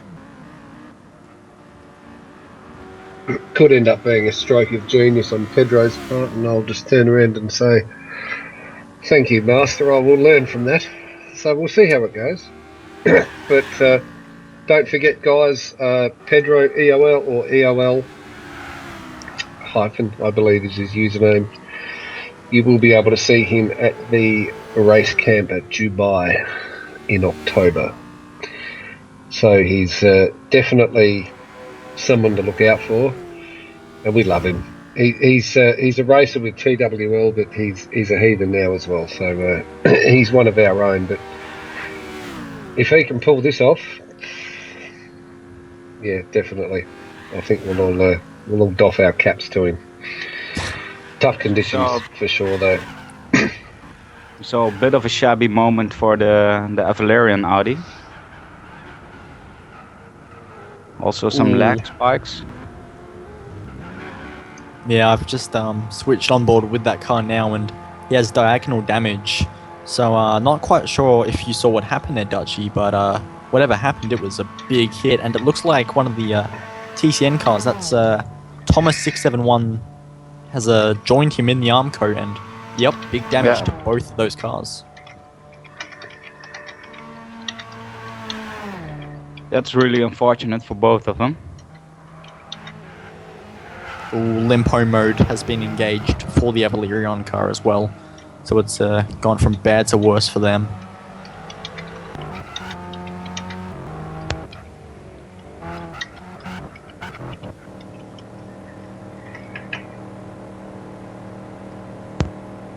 At what part of the track the incident occurred? I see a yellow in the north section, but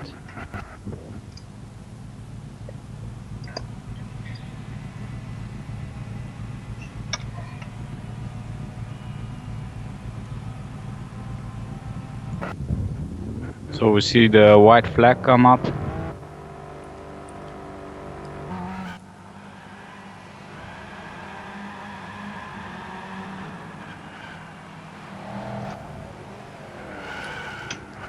The Bomb just exiting the pits on slick tires now, and having quite a rough time of it as he lights up the rears as soon as he gets past the line, and enabling him to turn off the pit speed limiter. So, you know, EOL, who did have unfortunately a little bit of a spin just entering the back straight, so unfortunately that little fight's been ruined for us, but he will be adjusted to these conditions and tyres a lot quicker than the Bomb will, because the Bomb's now just sort of been thrown out into the wet or damp track with slicks. So it's not over till it's over.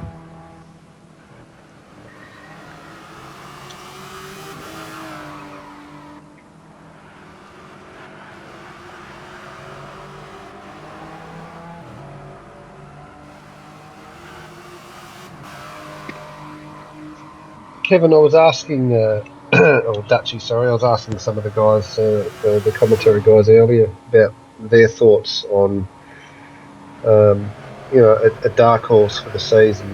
Not necessarily a dark horse, I guess, but somebody who's excelled in the season so far that probably wasn't expected to. And you know what? It probably doesn't even have to be a person. It could be a team. It could be, you know, it could be anything, I guess. But we're getting towards the business end of the season, and everything's really starting to take shape. I guess, what are your thoughts on that? I mean, you would have been the same as most of us coming into this one, knowing a little bit of what to expect, but also a whole bunch of, you know, a lot of unknown aspects. So, Yes, sir.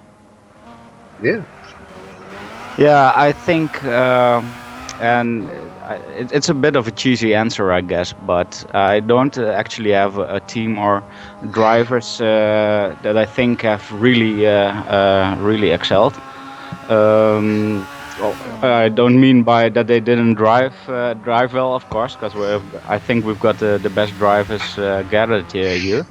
But coming into the series, me myself, I didn't know what to expect and started commentating on some things and just saw awesome races in which a lot of things happened. So I think the GT3s and the LMP classes are just wonderful to see.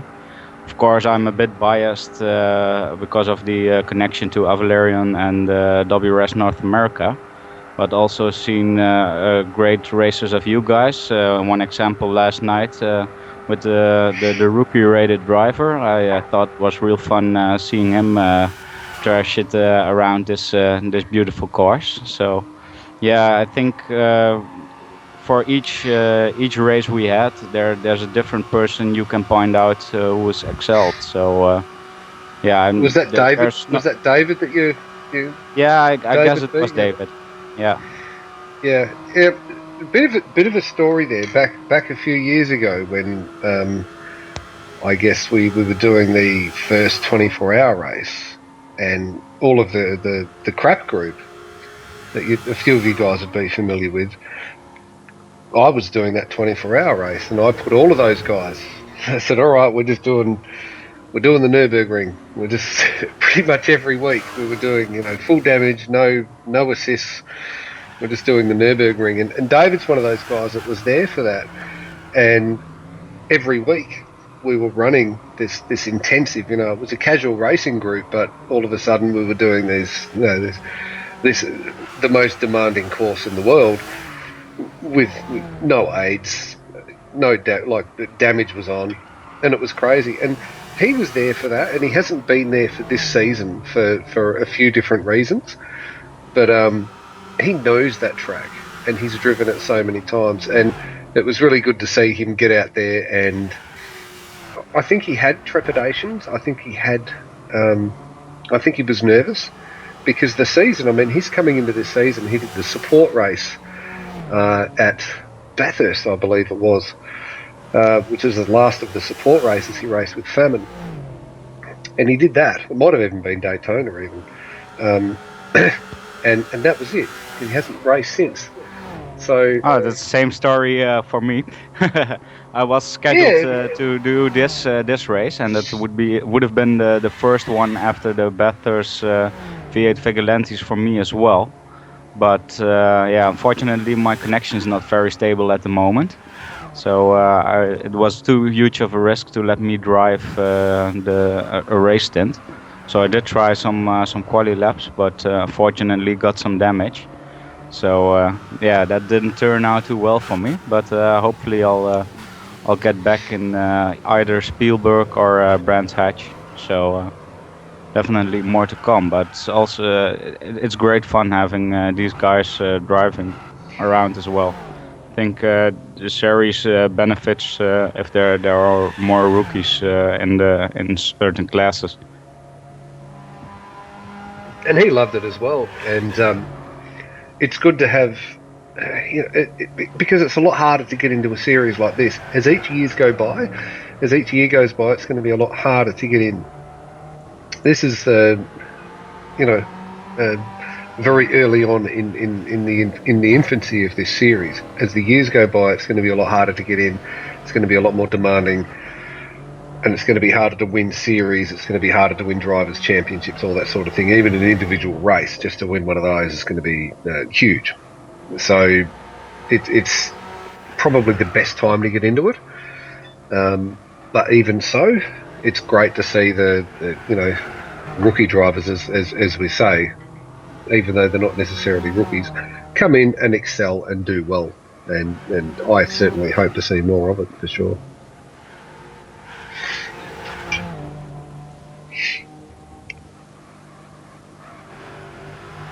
Yeah, so earlier we saw, I think it was a disconnect of David Griffin. I reckon he was called holding in the pit right now. Also, we saw a bit of a moment from the bomb. Yeah, the bomb's actually just slowly beginning to lose pace. I'm not sure if he's struggling to get adjusted to his tires or whatnot, but the 45 I think Green I Hell read Heat in and the- Nissan's coming quick. I think I read a message from his teammate in the YouTube chat. I'm not quite sure, but it might have been that that the bomb is running on the wrong tires. Oh, okay. Well, I'll keep a close eye if he pits at the end of this lap then. I think He's, Pepper told us in the chat that he might be on wrong tires. I've also just saw that apparently De Bomb spun out of the carousel as well. So De Bomb just making a few little errors after such a strong first half of the race. Yeah, I've got the message from Pepin 702. He said, well, Bomb accidentally put hards on. That's interesting. So even though it's saying 0%, maybe intermediate's the tyre to go for at the moment, and maybe that's what EOL went for, because certainly looking very comfortable at the moment and taking a lot of time every lap out of De Bomb's lead, and De Bomb does in fact pit. So EOL coming down the back straight, could this be a potential move for the lead for the 45 GHH car?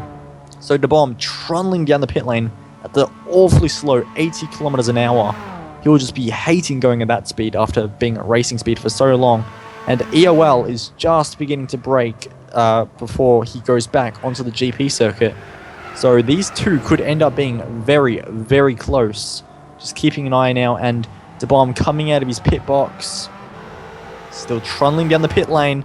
He's out of the pit lane now, but EOL is on the front straight. So these two, despite being so far apart before, they are now within seconds of each other. De Bomb exits the first corner, and EOL is entering it. So that is a huge moment for this race. In the meanwhile, we see a driver change from the Avalarian racing team. Skyline Cat left the room, and Pasm started his stint.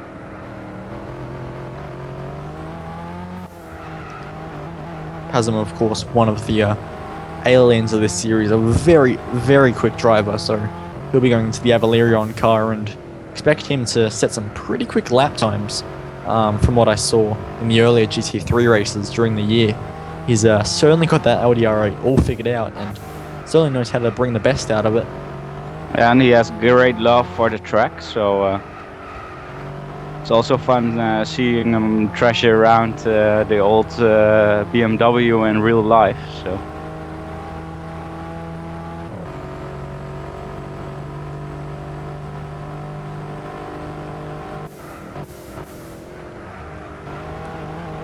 Just notice yet again the Dragon Razor Racing TCN 1 car that has been so quick this weekend. It's constantly been the quickest car on track. His fastest lap at the moment is a 9:49, which is considerably quicker than all the other TCN 1 cars apart from the Soccer GT car. But for probably third or fourth time in this race, he's suffered damage to all four corners and has just then activated limp home mode, so clearly too tough to control for him, and he's activated the emergency procedure.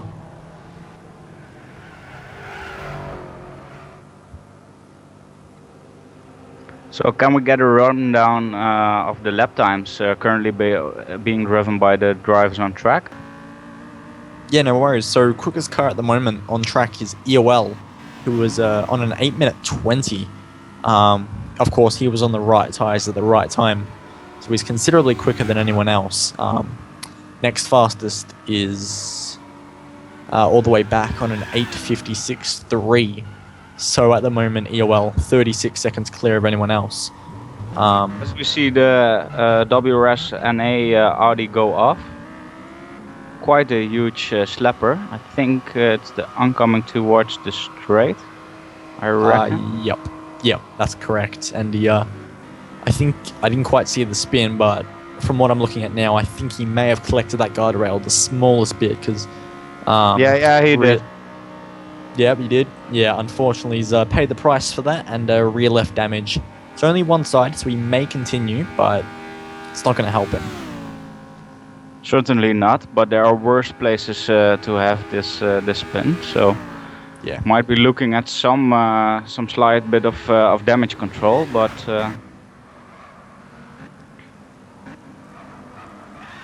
really Certainly unfortunate a to little see bit that twitchy. happen.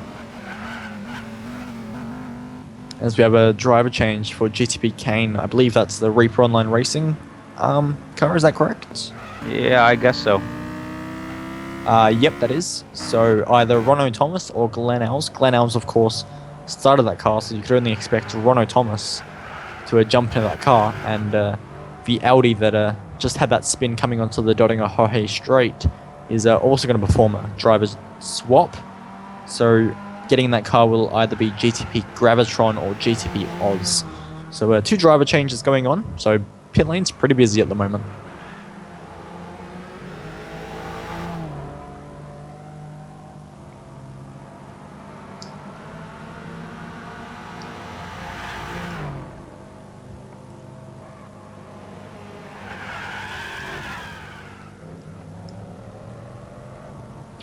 Just another interesting thing to point out as well is perhaps the time for dry tyres, if these drivers are in fact on intermediates, is coming because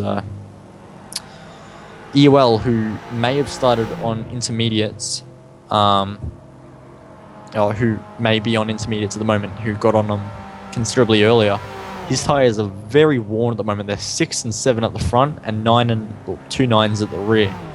So his tyres are considerably damaged, and the bomb, who's on his outlap on these tyres, is suffering 9s as well at the front. So these guys definitely beginning to struggle. So perhaps we'll begin to see drivers go for slicks. Surface water is telling us 0%, but it's not always entirely truthful, as GTP Gravitron comes into the room to replace GTP Vipond. Yeah, it's been interesting which tires the cars are on. Could you give us a rundown so we have an idea which cars are on which tires at the moment? Yeah, unfortunately, because of the glitch on GT6, it all says they're running around on wets for me. The only car that I've got actually speaking to me on intermediates, we have one car in intermediates, and that's Lion Face in the yellow SLS, and we have another on Racing Hards, which is GTP Kane. So 2 drivers, all 3 different tires are being used at the moment, but majority, I'd have to imagine, even though Gran Turismo doesn't tell us, I believe most are on intermediates. Okay.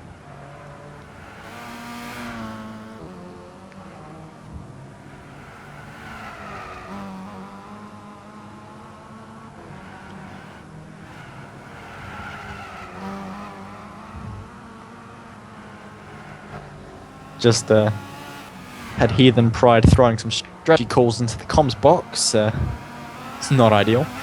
But yeah, so rain does look to be slowing down as well, the actual raindrops themselves.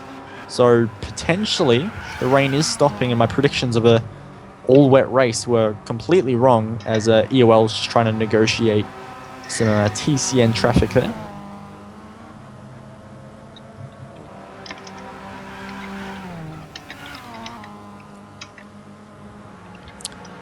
So, De Bomb now just about to go onto the long straight, which is a huge relief for drivers to see at the end of a very long lap here at the Nordschleife. So they're going to be over the moon to see that straight. Gives you a little bit of a break after, the 173 corners you faced beforehand.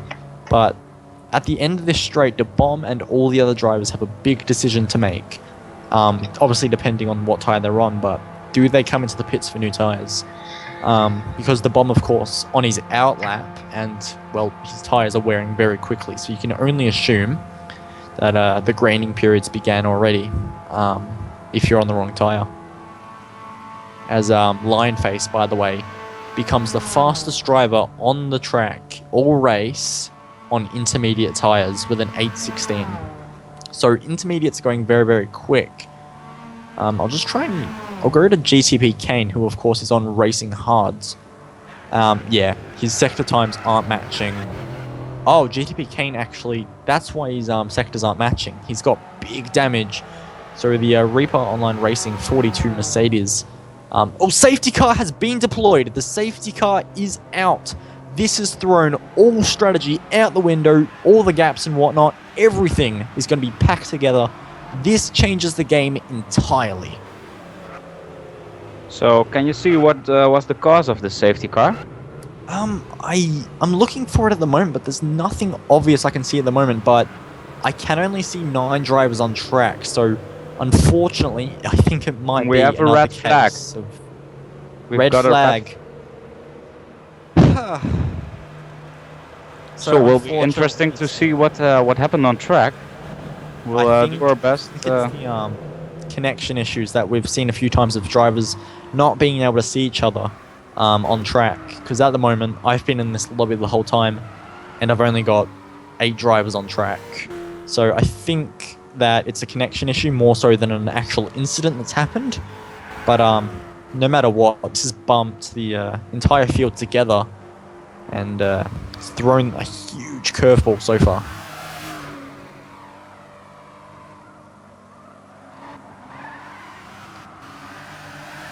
So really looking forward to some more information on what will happen next.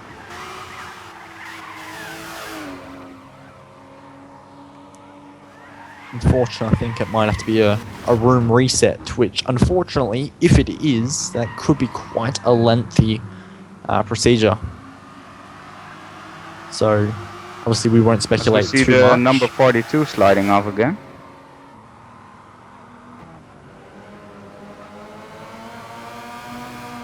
Car looking very twitchy, but that can also be caused by my laggy stream I'm watching.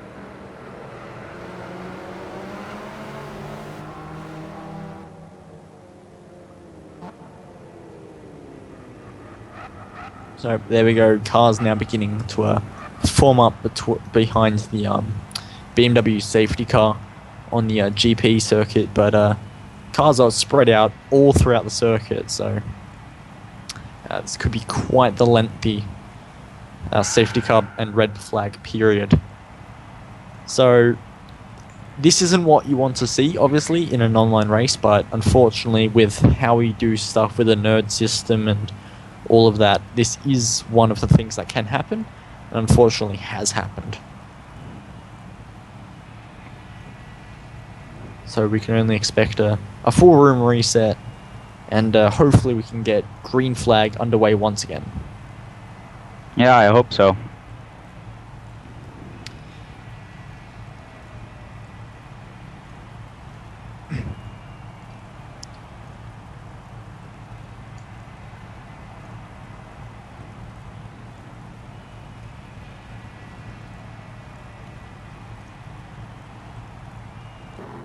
Yeah, so AJ wants all cars to line up on the GP circuit and in the safety car train. So unfortunately, this may take a while as all the cars need to line up on the GP circuit, and we have a few cars at the very north of the Nordschleife circuit. So this could be a little while, unfortunately, but there we go.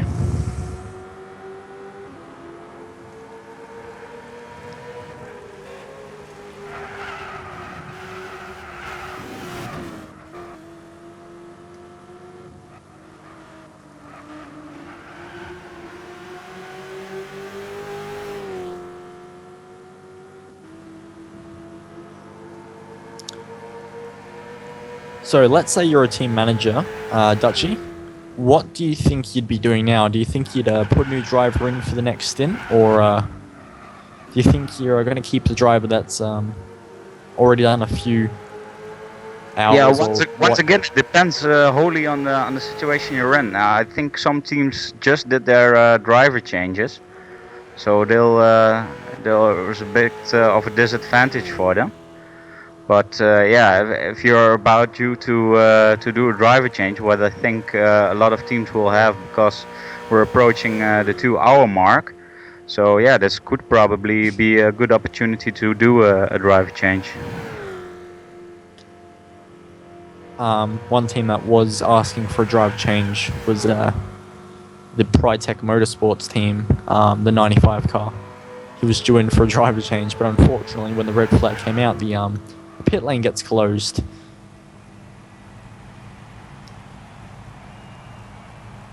So a few questions just being asked now.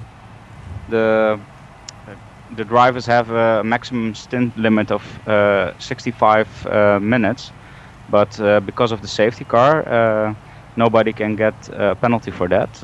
It's when the race is resumed and you're still not in the pits, went in the pits, then you can get a penalty. So for now, there's no problem for the drivers currently overextending their stint length time.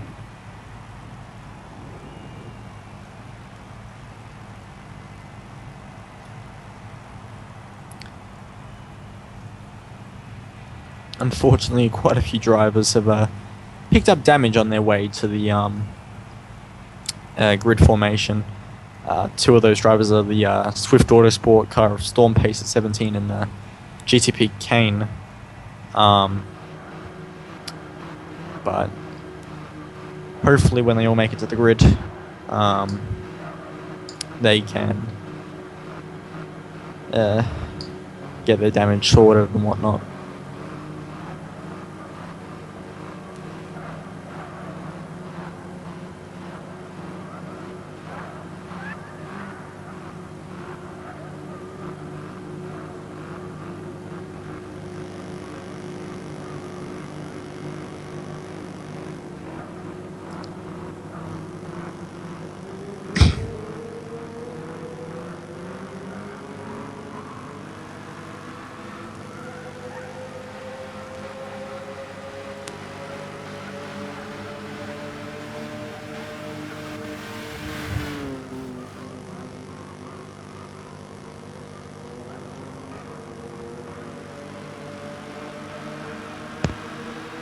So in the meanwhile, I just dug up the championship standings. So let's take a look at the GT3 class first. The GT3s have driven 3 races so far, which were the Daytona 24 hours. Then we've got the Bathurst 12 hours, which were respectively round 1 and round 2. Then the third race was round 7, which also was a VLN race, the VLN 1. So that's the races they've driven so far. Currently in the lead is the number 44 TNR Nismo. It has 119 points gathered in total. They're closely being followed by the number 33 Avalarian Racing. They're only 2 points behind at 117 points. In third place in the overall championship standing so far is the number 42 Reaper Online Racing with 106 points. In fourth position we've got the Bitter Rivals Racing, the number 43 car with 75 points. Then in fifth position it's the Green Hell Heathens, the number 45 Nismo car. It's got 62 points. And currently in sixth we've got WRS North America with 28 points. And currently in 7th and last position in class Venator Racing with 8 points. So that's the standings for the GT3 class at the moment. Take a look at the touring cars as well. They might not be entirely accurate as well, because of course they had a race last night. So. Yes. Yeah, I noticed that. So that you beat me to the punch. Yes. So let's take a look at the touring cars. They haven't had a whole lot of races yet. They only had 2, and the one last night. So they're doubling their races this weekend. But let's get to it. So the race, the overall standings after 2 races, round 7 and round 13. Scar Honda R is leading the pack with 43 points. Followed on 6 points difference is the VEC Racing Team with 37 points. Then it's Dragon Racer Racing with 30 points. Then it's the number 96 Swift Autosports with 20 points. Fifth is the number 95 Prydac Motorsports with 18 points. And currently in last position it says Top Notch Racing, but I think that has become Team Wise Racing, currently with 12 points. So I don't know how that will be taken into account in the overall team championship, but yeah, we'll certainly learn more about that after the results from yesterday and today will be sorted out as well. So still plenty to play for in in both of those championships, as I should say. With well, for the GT3s we have the Nürburgring 24 coming up and the Spa 24. So still plenty to go in that class, and TNR Nismo don't have it all their own way so far. And TCN1, I believe they still have a few more races. Is that correct? Yes, they have the 4 Hours of Brands Hatch on the 19th of September. They'll be joined on track by the GT500 cars. So they'll be driving the Brands Hatch GP circuit. And then they have one more race, which will be the 4 Hours of Indianapolis at the 10th of October at the Grand Prix road course of the Indianapolis Motor Speedway. Also, they will be joined there with the GT500s as well. Of course, for the people interested in the GT3 series, of course, next week we've got the big one, the 24 Hours of the Nürburgring. So definitely interesting in watching that and seeing how that epic battle will unfold there. And then the last race for the GT3s will be the 24 Hours of Spa on, I believe it says 9 and 10 October. Let me take a closer look. It's in the space from 9 to 18 October will be the full cars of Spa, and they'll be joined on track by the GT300 cars. So that also will be the very last race of this series. So please take notes in your calendar. Who would have thought that I would have been not racing in this race in the NURB 24 hour and then racing in Spa? Even that seems weird to me. Anyway, it'll be Both good. Great tracks. Love it. Love Spa. It's amazing. I definitely love it, but I love this one more. This one has more madness to it. Well, it's my baby. I love this track. This is my baby. If somebody said to me, you need to pick something to marry that's not a human female, I would pick the Nürburgring. That would be my wife, definitely. Well, I wonder how a divorce in such a manner would look like. Well, there'd be some interesting offspring, that's for sure. Now we get things like the Zoetschleife. Oh.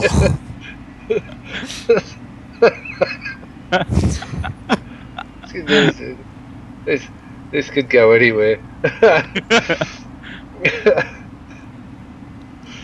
So just put heathen in front. Just put heathen in front of half of the corner names, and you'll get an idea. Is there a way we cannot do that? Yeah, please. So to keep things a bit informative, I have the standings as they were at the end of the VLN 3 race yesterday. So I'll talk you through them. First of all, I'll start off with the touring car class. First place provisionally is the 91st, the 91 team, Team Wise. Then in second we've got the 94, the VAC Racing team. 92 Scar Honda R in third.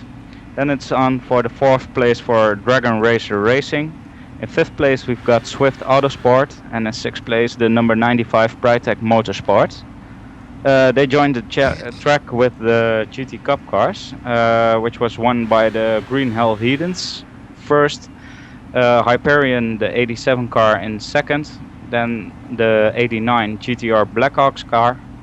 In fourth we've got Dart, in fifth we've got Wild Racing Limited, and in fifth the Scar Lotus team. So that were the results of the race yesterday. So if you'd like to watch that back, the video is still on YouTube.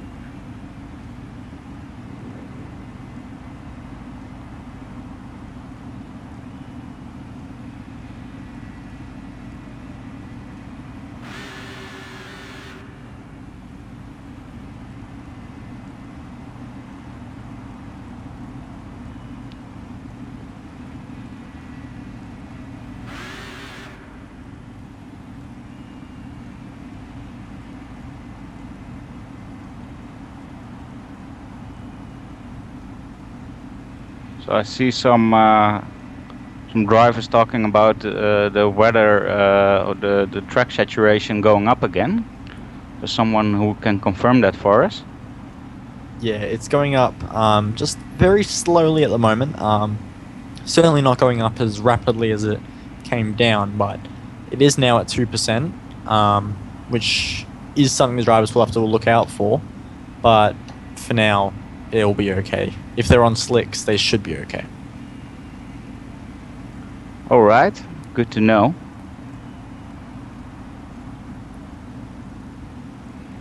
So any update perhaps on what will be happening in the next few minutes? I haven't heard anything, but from what I can gather, it's driver visibility issues. So in the next few minutes, once all the stint photos are processed and whatnot, I think we'll be getting a room reset, and then cars called out to grid and formed up. And so I think within the next maybe 15-20 minutes, we should be underway and racing yet again.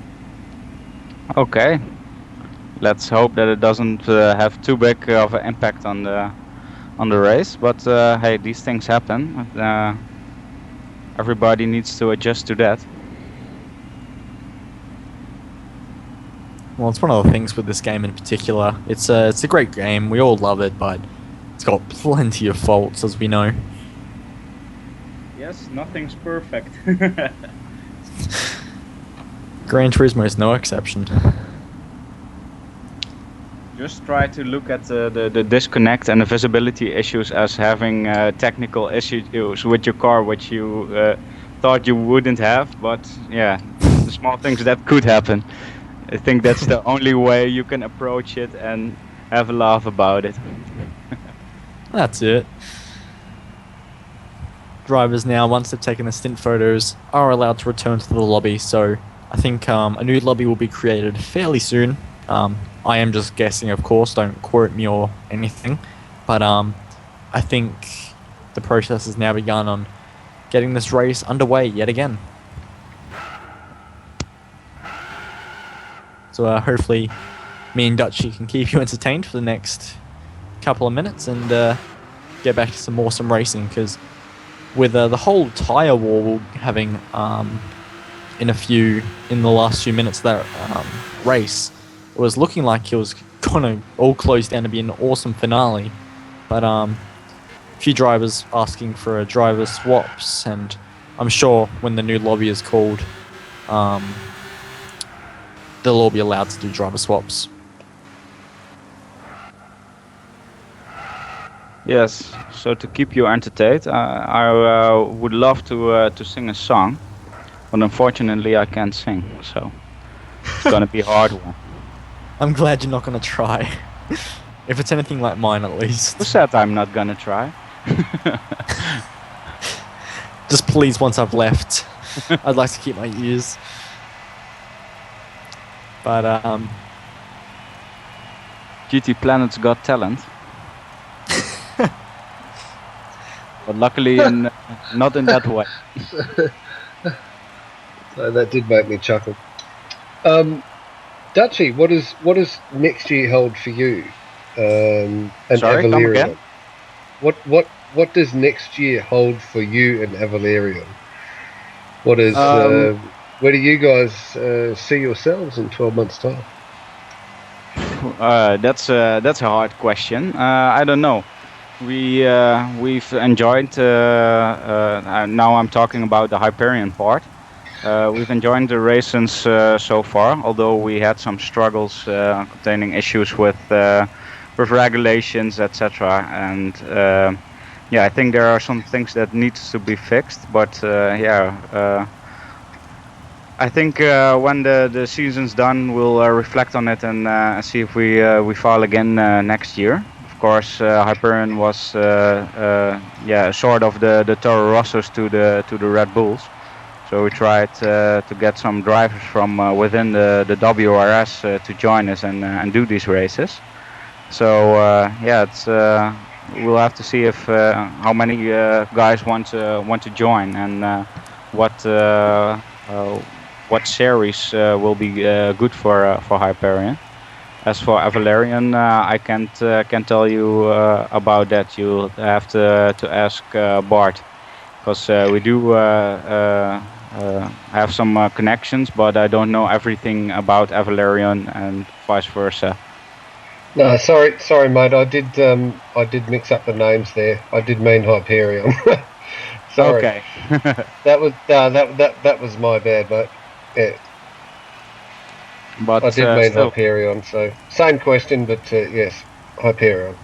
Yeah, I'd love to keep the guys currently running Hyperion together. I think it's an awesome team. We have fun practicing, and they're all great guys to have around on track. So yeah, hopefully we'll find a good series for us. Hopefully. Will you? Yes. So what are your plans with the Green Hell Heathens? Well, perhaps filing another GT champion, or hey, we do like our drivers. Personally, I don't like losing them to international racing contracts. I love the fact that he got one, but it means he won't race for us. So what a first world problem to have. It's the worst. It's the worst and the best problem to have. It really is. Yes, big shoes to fill right there. And for anybody listening, the Green Hell Heathens are in the market for a driver. But the driver's shoes that you need to fill just won GT Academy. So we're not just taking applications from anybody. Let me know if you're. Well, you do get an attitude about it. Look, he's a great bloke. We love Matty, and he will be back. He will race with us, but we are a driver short. So what I'm saying is anybody out there who would like to join the Green Hell Heathens, let me know. Send me a private message on GTPlanet. Don't drop it in the YouTube chat. Let me know. But you've got to be good, because we've got some great drivers. We've got some, I guess, middle-of-the-road drivers like myself. We've got drivers of all ratings. Matt was an alien. What we really need is an alien to replace him. So if you fit that category, then and if you're keen to join us, then let me know. Definitely. I didn't plan on recruiting on air, but hey, you gave me the opportunity, man. No, it's more that you took the opportunity, I guess. But also, you have your first recruit selected. I think Bo said he would. I'll sign up, HP. Where do I sign? Yeah. Okay, you're in. Okay, now I need someone to replace Bo. Oh. So something going I'm interested about is how does your driver contract look like? My driver contract. Yeah, the contract with the drivers. So if you win Yes, certain it's a very championships or events, what's in it for the Green Hell Heathens? well for me. If you sign up with the Green Hell Heathens, then it's excellent. You get to buy the Boss beer, so you buy me beer, and I'll get you a race. It's a really well-oiled machine. No, it's it's a little bit better than that. The way that we work, we love it. Join up with us, and you know, not everybody gets a race every race, but we all really good atmosphere. It's like all the teams, I guess. All we want to do is be competitive, and more importantly, we want to be part of a really good series. I guess. I mean, there are so many series on I don't know. I guess GTPlanet. You could say the internet, but what we have here is one of the best, and everybody wants to be a part of it, and we're all just happy to compete. Every single one of my guys, they want to win, but if they don't win, no problem. We just love being involved. So if you're a quick driver and you like being involved, let me know. You know, all jokes aside, we're just one of those teams, you know, and every single one of the teams in every single one of these classes is outstanding. They really are. Whether you come last or whether you come first, it's a brotherhood, I guess, throughout all of the classes and all of the series. And I think that's a testament to the series that we have, and that in itself is a testament to what Jordan has built in GTPlanet. It's a brotherhood, and everybody's happy to be a part of it. So, yeah, I think that's I guess a key thing, and that's where everybody is at with, you know, not just the series, but you know, GTPlanet and everything. And if you're good enough, you can win GT Academy. That's the key here.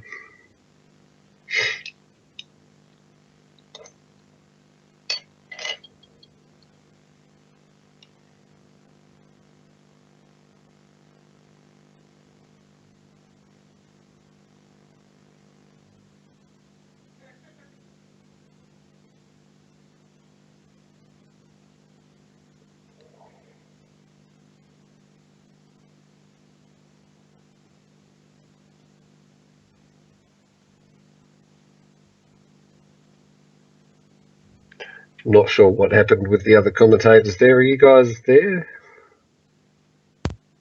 I am, but I'm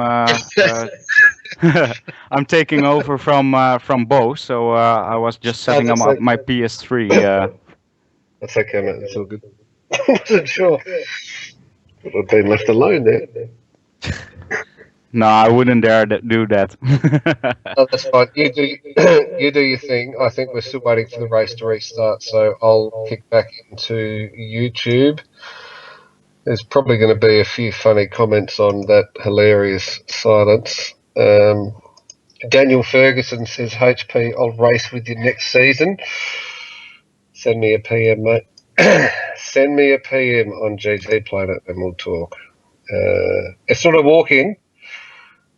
Even Mint GTR, if you speak to Matt, he will tell you that I made him go through a process.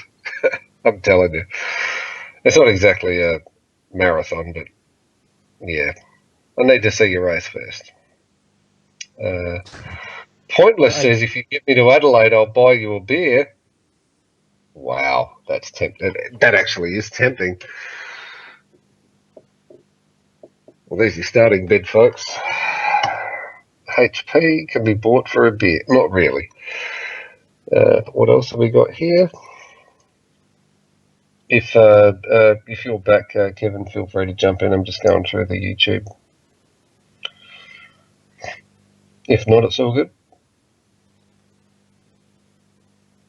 I'm just about to head off, guys. I've got school in about 5 hours, so that's fun. But I need to head off. I hope everyone is going to enjoy the finale to the VLN 4 race. It's certainly going to be interesting with all the new drivers trying to adjust to where they are on track and the weather conditions. But yeah, best of luck, HP and Dutchy, and see what happens. No, that's all good, mate. Thank you. Take care, and thanks for your efforts, mate. We'll catch you next time. No worries. See you guys. See you, mate.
Okay, guys, it looks like we have possibly some, I guess, some technical difficulties going on. So what I'll do is we've got a few people watching the YouTube channel right now, so let's field some questions for me directly. I've got a chat open up with the rest of the comms, so I'm going to keep that open as well, but until I hear otherwise, I'm happy to take questions from you guys in the YouTube chat, so let me know. Got any questions for HP? Or even not just questions, but any comments on the series so far, any observations, anything really. We're hoping that it's not going to be too far off coming back online, but I haven't had confirmation yet, but I think there may be some gremlins in the background. We'll see.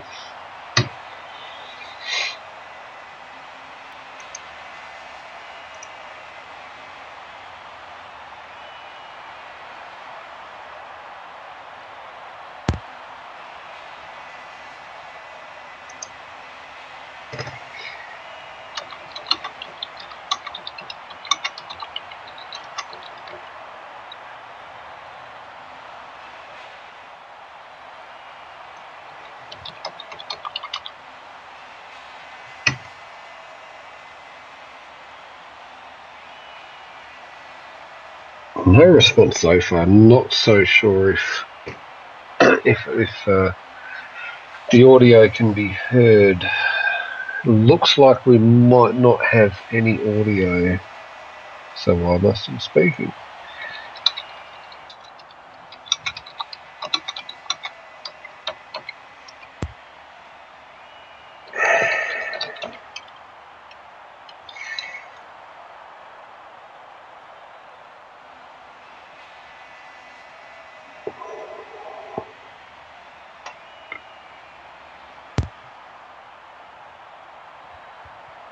Okay, so you do hear me speaking. All right, well that works. All right, so well at least Rono hears me. Okay, so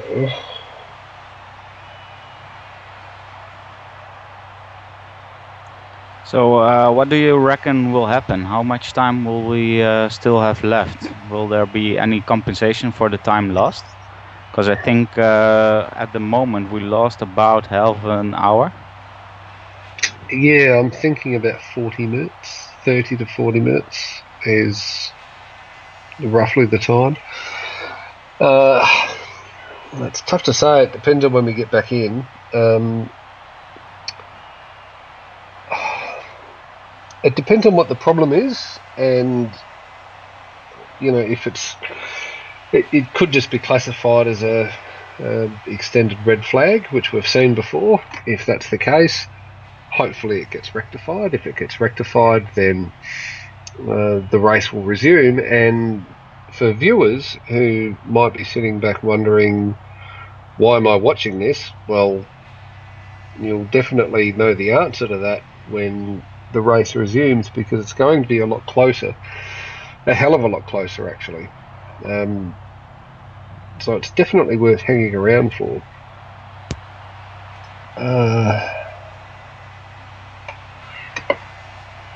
Definitely worth hanging around for, guys. So it's a little bit tough. AJ's got a lot of different things going on in the background, and look, to be honest,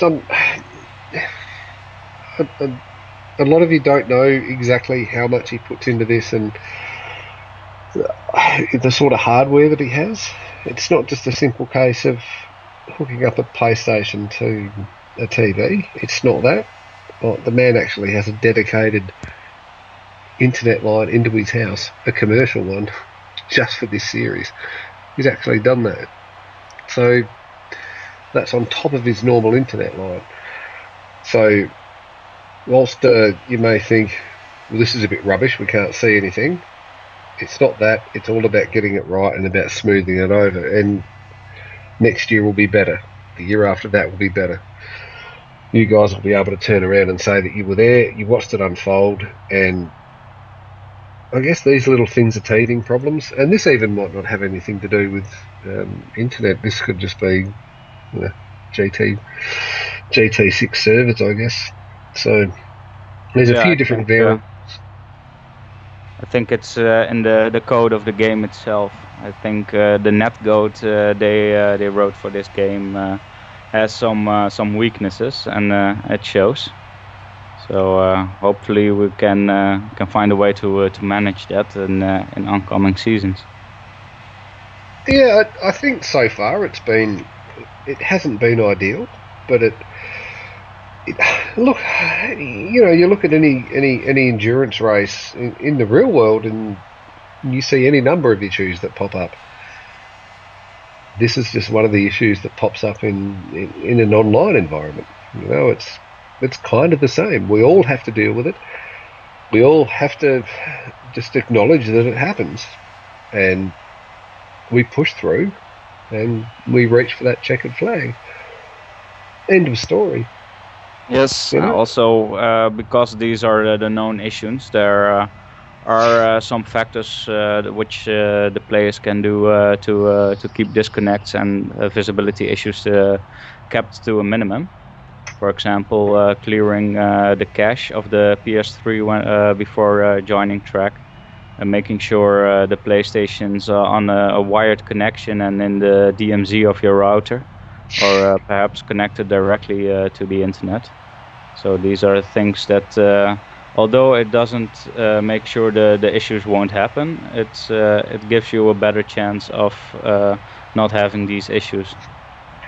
No, that's exactly right, mate, and it is. Like in Australia, when you look at Australia, our internet is pretty much from the Jurassic period. It's terrible, but there are some areas which have good areas and some that don't. I guess it's like everywhere else in the world, but those in down here that do the right thing and prepare properly, they don't have many issues.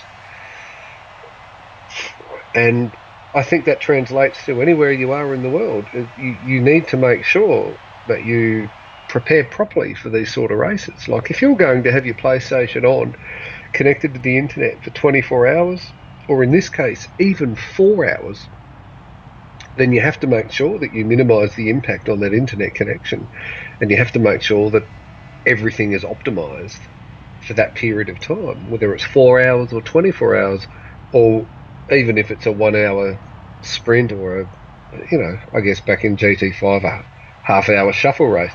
You know what I mean? You have to make sure that it's, you get the best out of the equipment that you've got, especially if you're running 24 hours, 12 hours, 6 hours, 4 hours. You have to make sure that it's absolutely bang on, and do that, and you're halfway there, definitely. Yeah. Also, if you're a guy whose connection isn't good, it causes a lot of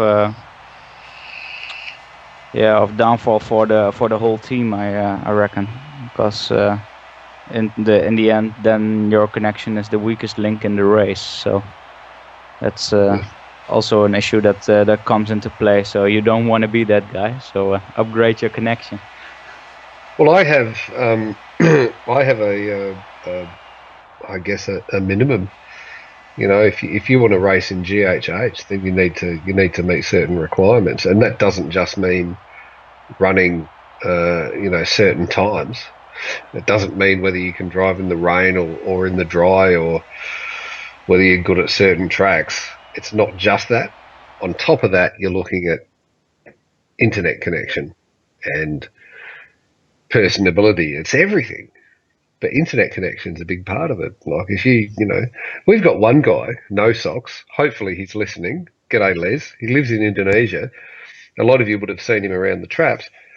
He's in our team, but he can't race yet because he's waiting on fibre optics to be installed in Indonesia, and that's going to be in the next 3 to 6 months. He's been waiting patiently. He's part of the team, but he's already said, I'm not racing because internet in Indonesia is no better than rubbing two coconuts together. So he's let it go. And it's self-sacrifice, but that's what I mean.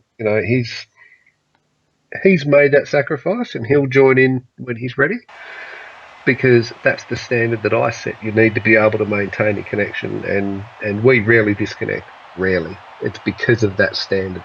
You have to have something like that. Otherwise, what good is your race if you've got drivers just dropping out?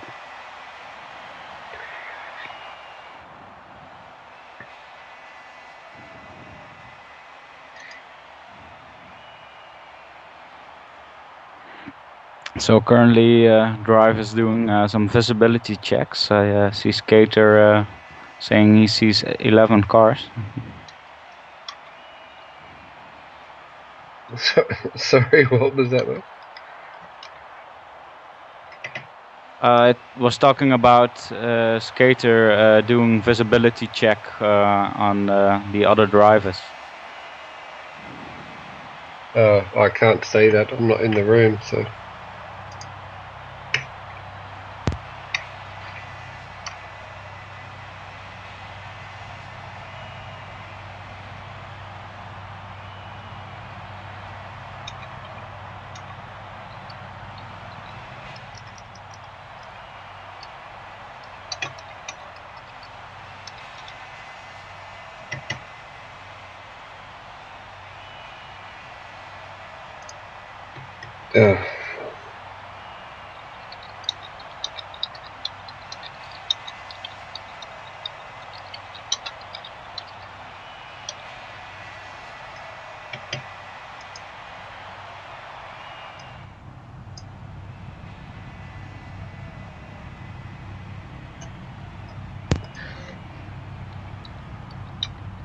Yeah, cars are being asked back to the pit lane at the moment.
So at the moment, all 12 cars are on track.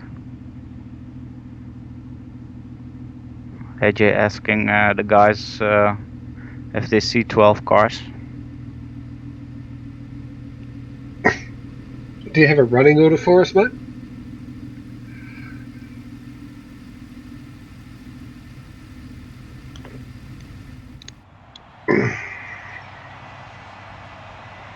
So I'll Kevin, do give you a have a running rundown order of for the us? drivers in the room. GTB Pesum is in the R8. Now we've got Thomas in the CCS. TNR Philo in the white GTR. Skater in the red CCS. Then it's the stick for the Green Hill Heathens. GC255 in the CRZ touring car, the white one. And we've got GTP Danger Zone in the yellow Scirocco. Gravitron in the R8 LMS Ultra. And we've got GTP Kane in the black SLS. Guletsky in the BMW Z4. And Greasy 07 in the yellow SLS AMG GT3.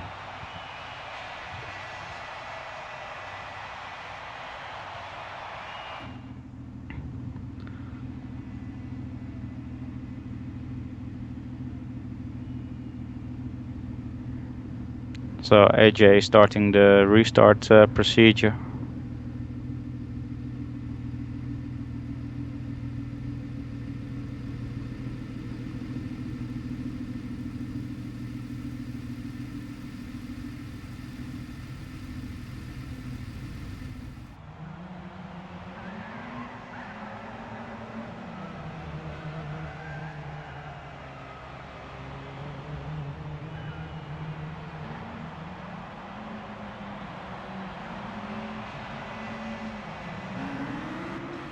So the number 33 is called out. That would be the R8 of Avalarian. And then it's number 32 who's got called out. They'll be restoring the grid in single file order in the back straight near the Warsteiner curve. So now the 93 can come to track.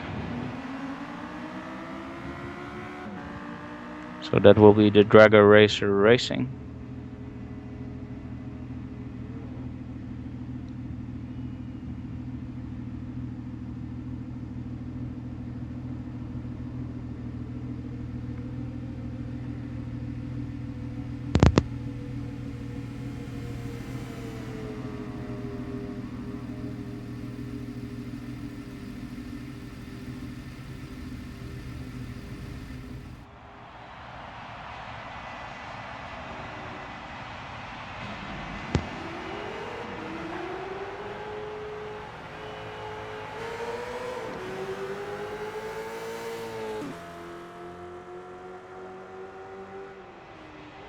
So slowly but surely every car's exiting the pits.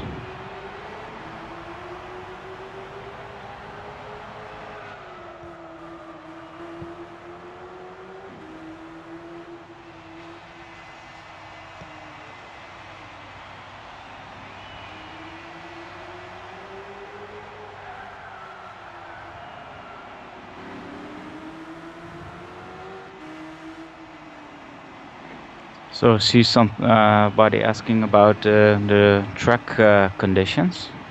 Let's see if I can take a look what the weather will be like. It's right now at 0% track saturation, so it's completely dry.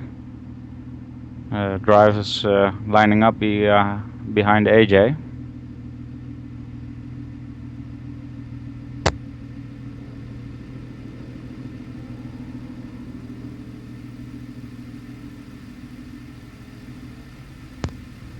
I've asked how many race time there was before the red flag. I think there was 2 hours and 15 minutes or 2 hours and 10 minutes left when the safety car came on track for the the red flag. So I don't know if we'll catch up that time or what's happening. I think we'll just have to wait what the race director decides on that.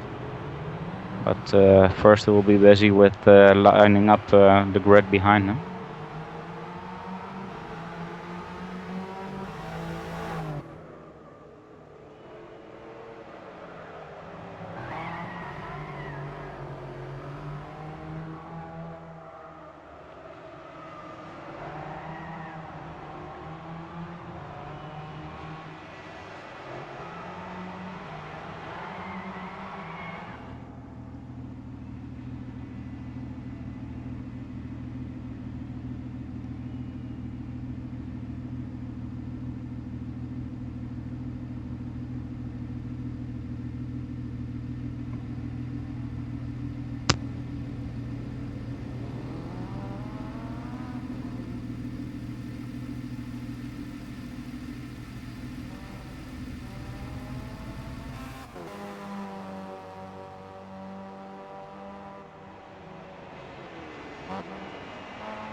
So currently only 4 cars left in the pits.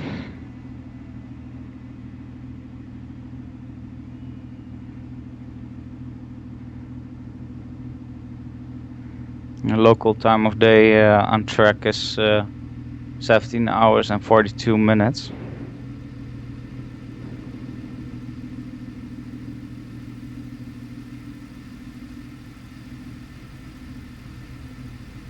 So we see Philo doing some parking moves in the single file formation.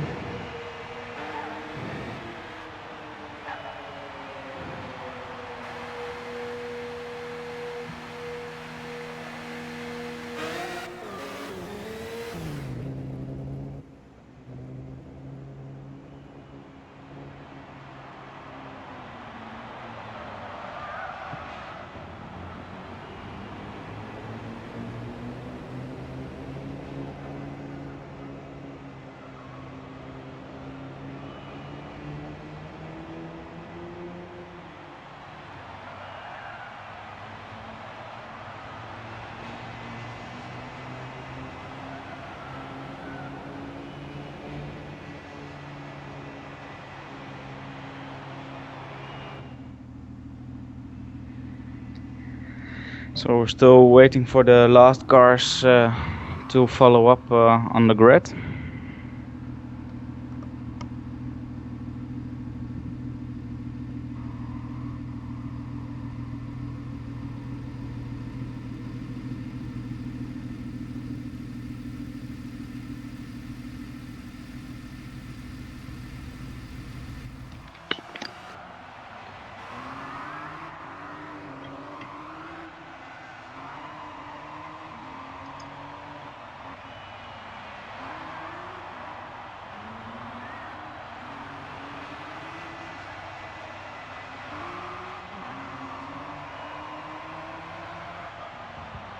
See, pointless asking to us, was there not a major series announcement we were going to discuss midstream? I believe AJ wanted to make some announcements, but I reckon he's busy with something else right now. Even I don't know what he wanted to announce. So yeah, we'll see if AJ gets back to that. But I believe I let's can first help with get that. this race underway again. I believe I can help with that.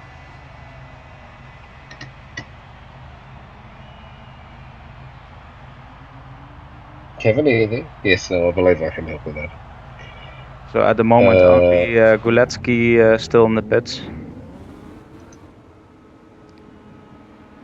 So if we look at the order behind the safety car, we've got Pazm, we've got Gravitron in the R8, then it's Thomas in the CCS, the green one, then it's Skater in the red CCS. Now we've got TNR Philo in the GT Academy livery.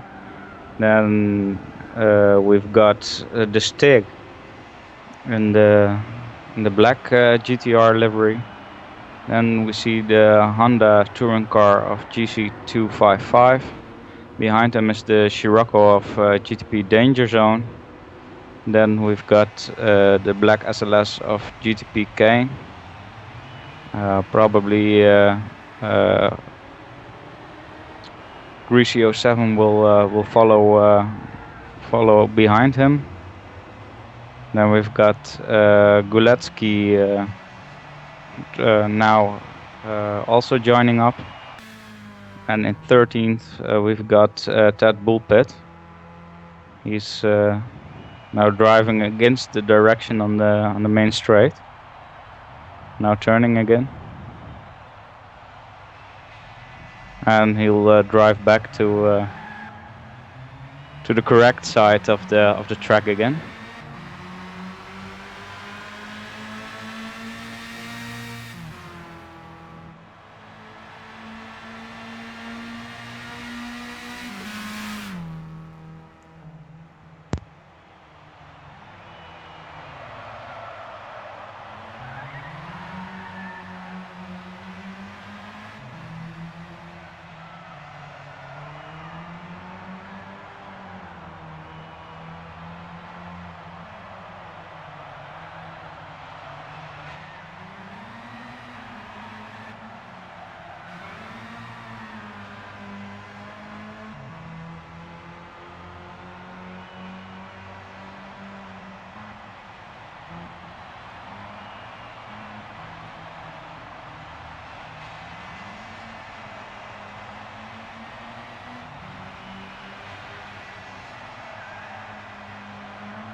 So the safety car will be put in at Arnberg. That's the after Flugplatz. You've got a right-hander and a very fast part, and will be at the end of the very fast part. There's a tight right-hander going a bit down. That's the point the safety car will go off track. So it looks like we're gonna start again.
Guys, it seems that we might be having some issues on the live stream. What I'll get some of you to do, and we're talking about not just you guys on the YouTube chat, but some of the commentators can't seem to hear each other, so it's not ideal. But what would be good is if maybe just some of you on the YouTube chat, if you could just put a Y in the text comment and just hit enter, just if you can hear us, just so we get a good idea of of whether you can hear us or not, because it's yeah, we're just flying a little bit blind here.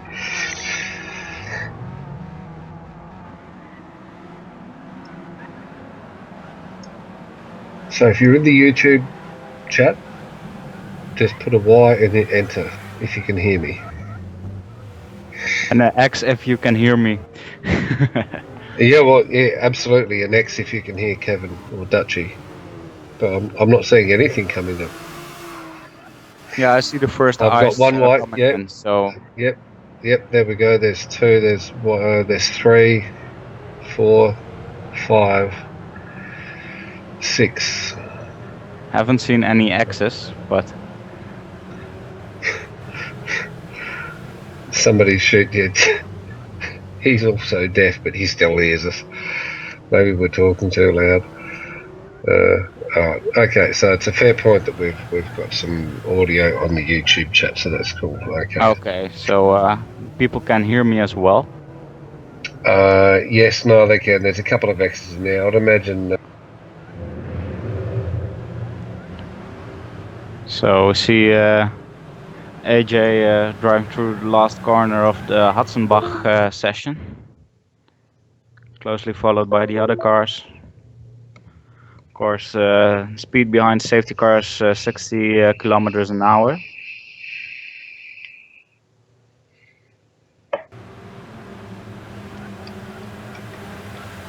Now driving up to Flugplatz.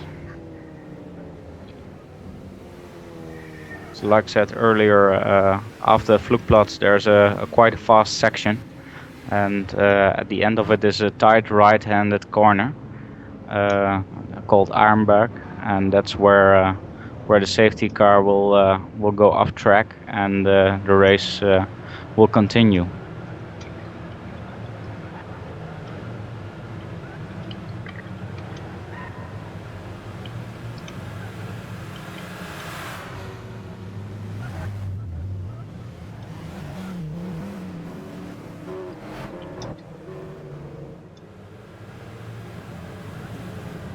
Sorry, Kevin. I had something going on there in the background.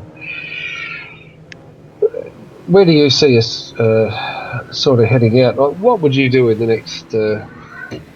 What do we have left? An hour. It's not long. What would your plan be in this instance? You're coming off a red flag, fields bunched up together. As long as you're on the same lap, you might not be as fast as the car in front of you. You may be considerably slower, but it's not all over for you. What do you do? How do you play this from here, man? I think as long as there's no weather changes, I would just gun it. Try to go as hard as possibly can. Give it all you've got for that last hour. And so you would hit would you go 100% or would you go 90%? Depending on which position you're in. I think it's also good to have a bit of margin on this track. So I think 95% would be just right, unless there's something on your tail or you're on the tail of somebody else. Then I think, especially for the guys, for example, in 4th place, I think it will be good for them to give it all they've got to get a nice result out of it. So you reckon 95 is optimum for like? Yeah, you have to do an hour, and a mistake is very costly on this track. So you have to calculate in some margin, I guess.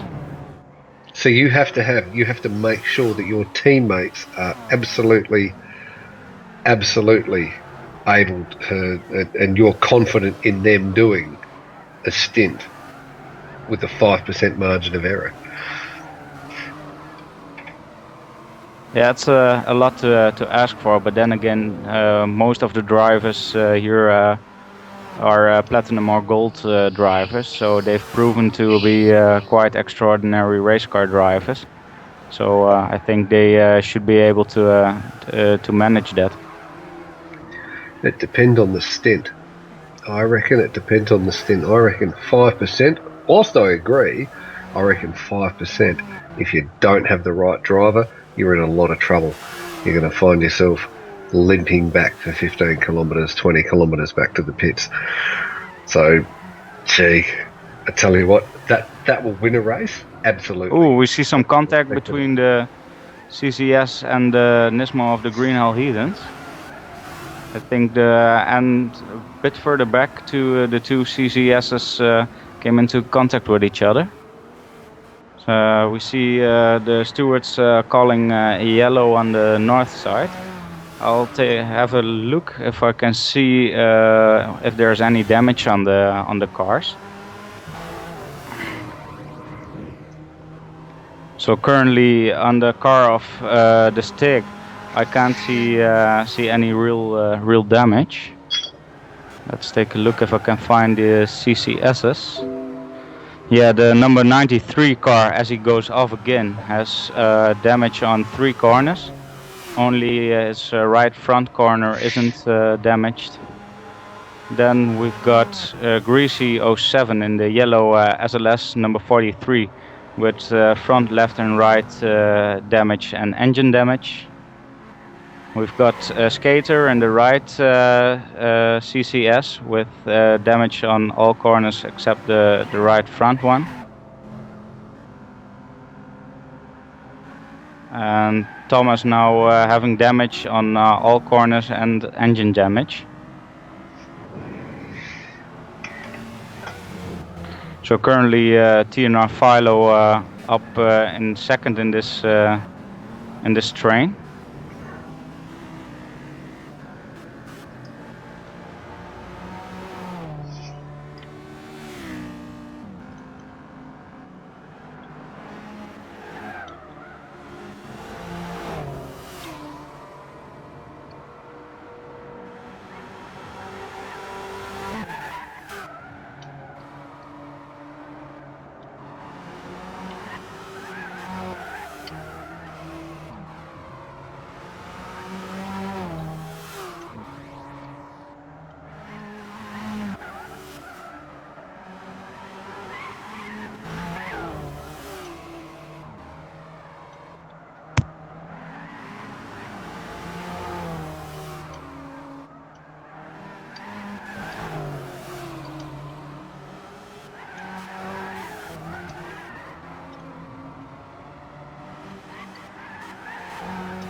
Looks like we've lost some audio on the YouTube chat, guys. I don't know if you can hear me at all.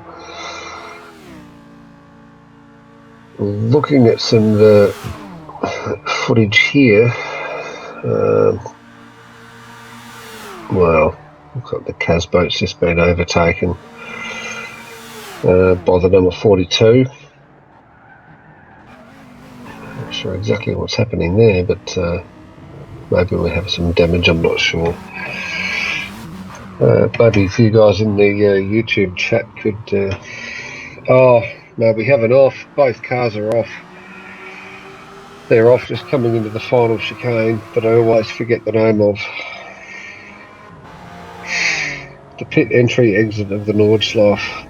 Both cars have just come off. That's the number 42 and the GHH 45.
Okay, so I had some technical difficulties. Can anyone hear me now?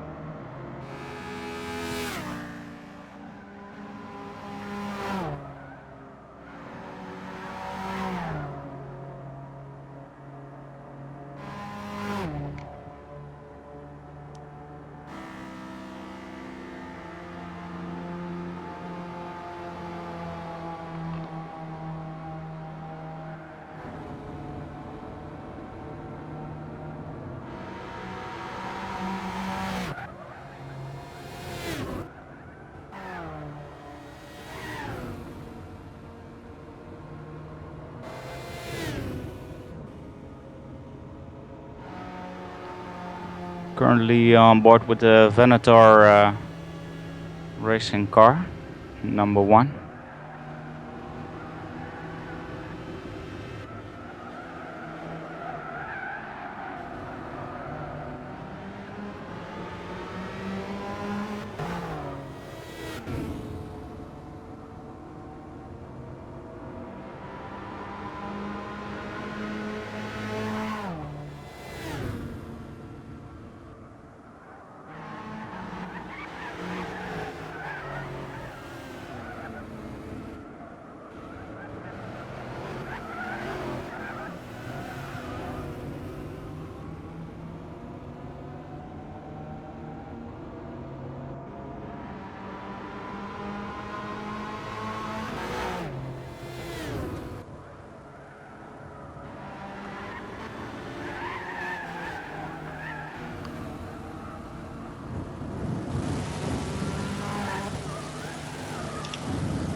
So still on board with the BMW, right behind Nismo of the Green Hell Heathens. As he goes off again, and they come together, forcing both cars into the wall.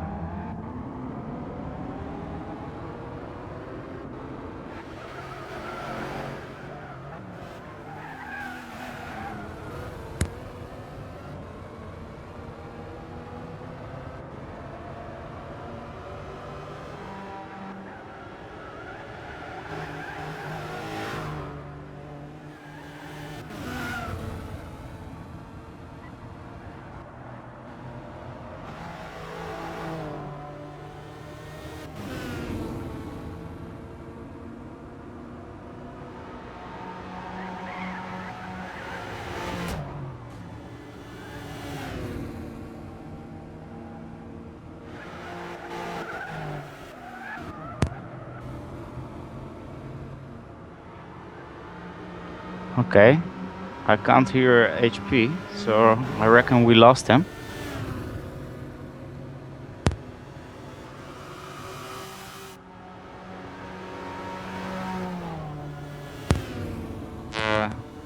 the stick, suffering damage on all 4 corners and some engine damage. Let's take a look at Guletsky. He has damage on both front wheels and engine damage as well. Both struggling to get back now. They're in the section right before carousel now, so both have a long way back home.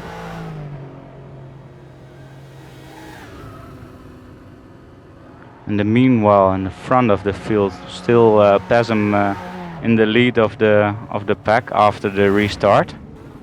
It's closely followed by TNR Philo. I think there's a gap of about 4 to 5 seconds between them. Currently running third in the strain after the restart is Gravitron.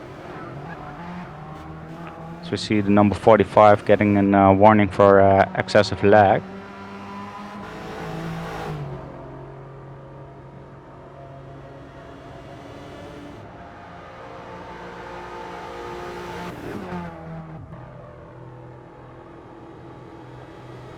So currently the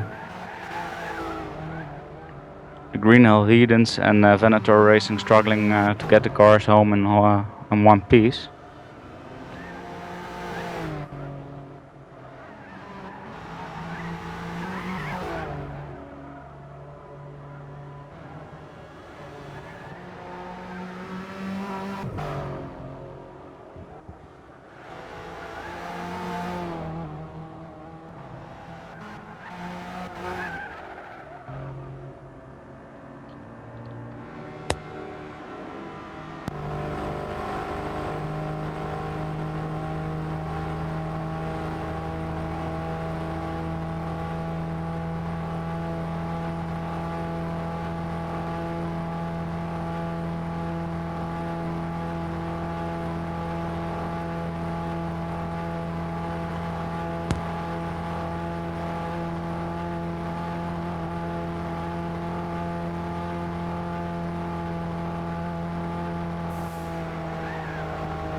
So right about now we should get the first lap times.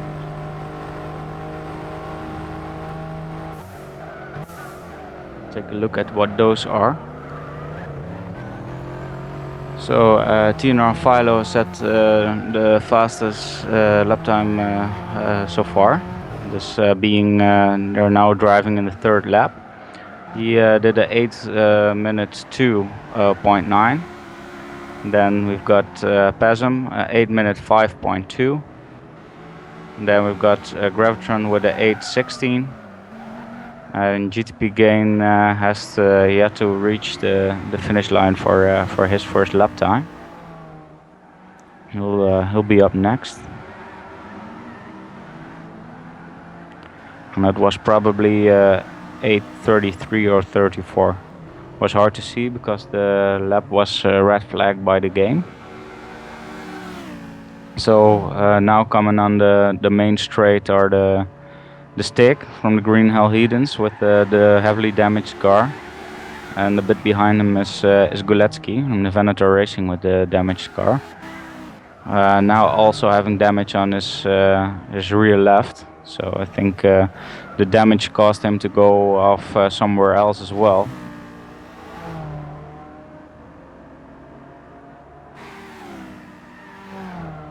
And behind Guletsky we see the first touring car in GTP Danger Zone, followed by Greasy. So now both the damaged cars are in the pits.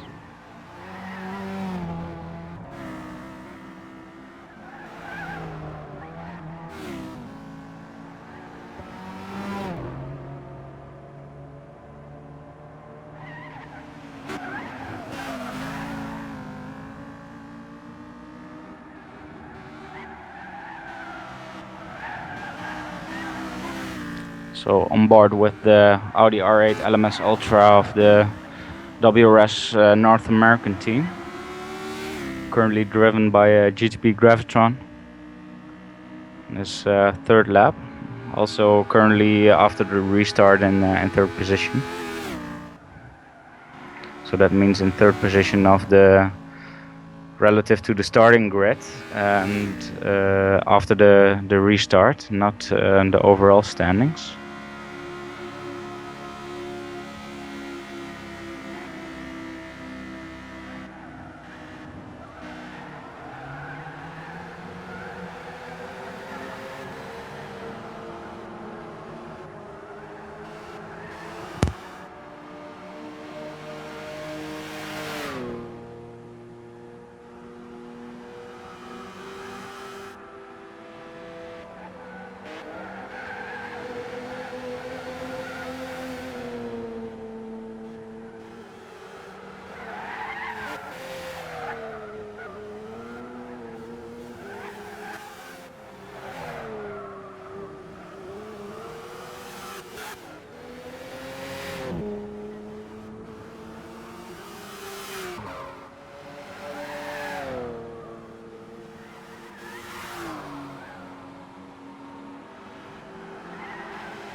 He's been quiet for a while because of some issues, but I believe we've got our second commentator back. Welcome, HP.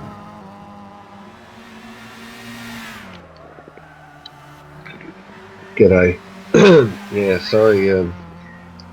sorry about that. We had some issues tonight, unfortunately, with the commentary, and naturally I had to go and eat some prawns at some point as well, so that accounted for a few minutes of my time, but I'm back now. Don't have any more prawns to eat, but I do have some pickled scallops. I promise to eat them tomorrow, though, after the race.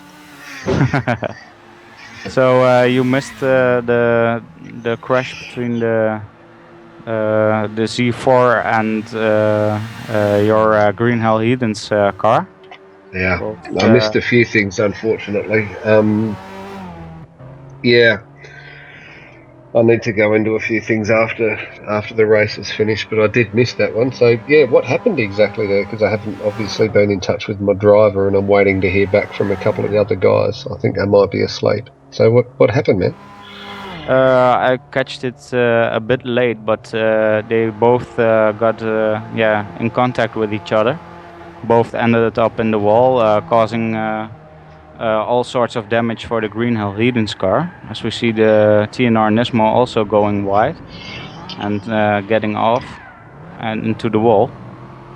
Well, that doesn't look pretty for him. If you've got a second, I'll take a look if he's got some damage.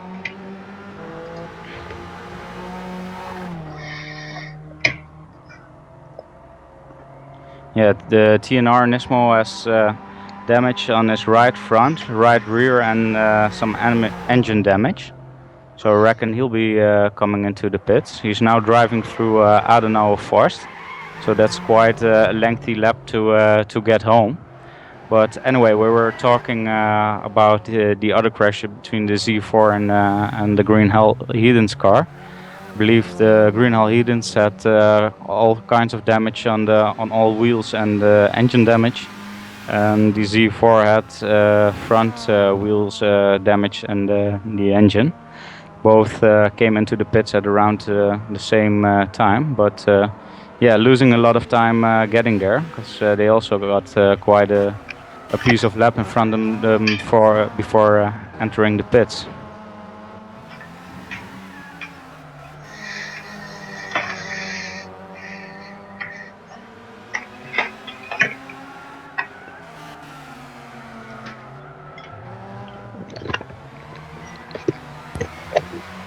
Sorry, mate. I'm having some definite issues here with my headgear today.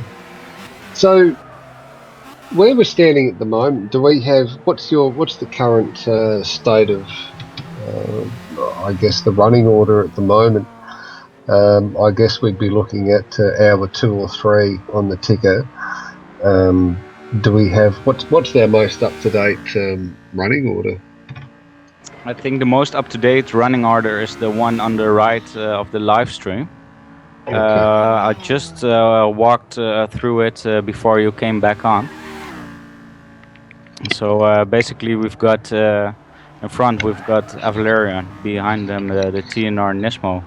Then we've got the number 32 car of WRS North America, followed by the 55 Green Hell Heathens car, which is being followed by the number 42, and that's the Reaper Online Racing, and currently running last and second to last, the numbers 43, which is the Bitter Rivals Racing, and the yellow Mercedes-Benz, and behind them the 36 of Venator Racing, the BMW Z4.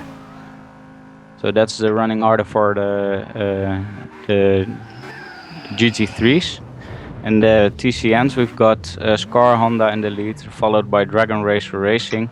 Then it's the VEC Racing Team, then Sprytech and Swift in last for the touring car positions. So I believe that's the most up-to-date data that we can communicate to you guys. So. That we have, and sorry, mate, my eyesight is incredibly poor, and the screen that I'm looking at The two GT3 teams at the bottom, I can't actually see who they are. It's just a blur for my eyes. Is that we see the because of, GT. stint picks? We see the car of WRS North America go off. That looked like quite a big impact. Also, TNR Philo is right behind him. That would be in the part before Carousel, as they are going through that section right now. If you have a moment, then I can take a look if I can see any damage on the car of Gravitron. Of course, Philo right behind him, but also suffering some damage. He had a smack before Adenauer Forst, and as it seems, he went off another time because now his left front is gone as well. So if we take a look on board of GTP Gravitron, it seems like all has gone well. I don't see any clear damage on this car. So he might have gotten lucky there, but it was definitely a brown pants moment, I guess. Brown pants, yeah. That's an Australian saying right there. The brown pants moment. You've nailed it. You're Dutch and you nailed it anyway. That's brilliant. I love that. Oh yeah. You did. You did. That was amazing. That was good.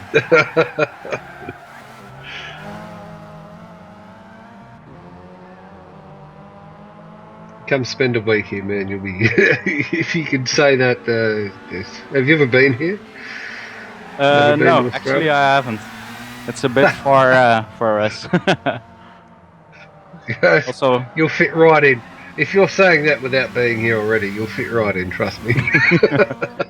Okay, as we see the number 92 go off track. I think it wasn't anything major, but a bit of an exciting moment. I think the drivers are maybe getting a bit tired going towards the end of the race. And yeah, certainly under pressure and start making little mistakes. I'll take a look on board of the 92 to see if I can see any damage. I reckon it won't have any because it didn't look like a big impact. But yeah, I'm now on board with him and it doesn't show any damage. So he got lucky there. And I won't make the brown pants joke again.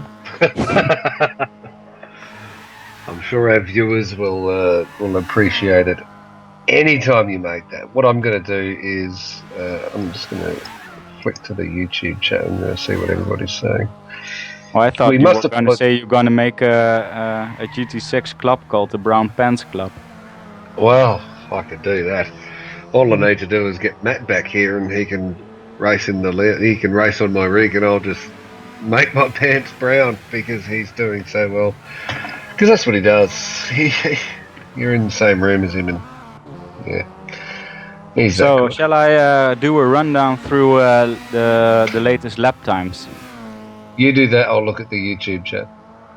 All right. So then we're gonna start off with a TNR Philo, who's currently in the pits, but does have the fastest time yet. Although because he's in the pit, I can't actually see his time. Oh, I can. His fastest time is 8 minutes 2 seconds and 9/10. Then we've got Pasm, 8 minutes 5 seconds and 2/10. Also in the pits is GTP Kane, which caused me to not see his time. So I'll move on to Gravitron. He's got the fourth time in the lobby right now. That's 8 minute 13.1. And he just got overtaken by Greasy, who did 8:06.8. And everybody's getting faster, I see. So now Guletsky is also passing him. Also on an 8 minute 6, but a 0.3. Back to GTP Kane, who now exited the pits. He's at an 8.60. So then we move on to the cars in the touring car class. Currently fastest is Skater 913 with an 8 minute 57.7. followed by Thomas on 9/10. That's an 8-minute 58.6. And we've got GTP Danger Zone, who's done a 9-minute 7 seconds flat. And GC255 running his best lap in a 9 minutes 12 seconds and 8/10. Then with a 9 minutes 14 seconds 0.7, it's Ted Bullpit.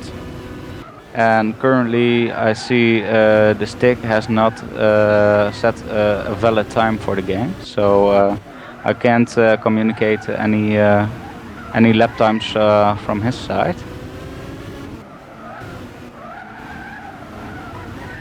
So I see a group of people now entering the north course. So that's Guletsky and GTP Kane. And in between them there's another SLS. The one of Flash. Sorry, Greasy 07. So both those cars very close together. So we've got the positions, 3 positions fairly close to each other.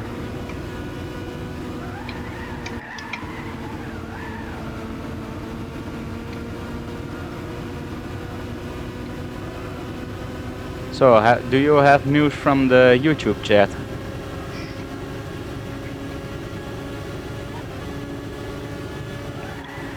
I'm just going through it, and there's a little bit of chat going on there, but I'm not sure if there's too much to report. So you guys on the YouTube chat, help us out here. You're talking to each other, which is perfectly fine, but as much as we like that, there's not a lot of reportable content going on. So help us out here. It starts to be more spread out, so less action between cars. So we just have to keep our eye open for spinning arrows.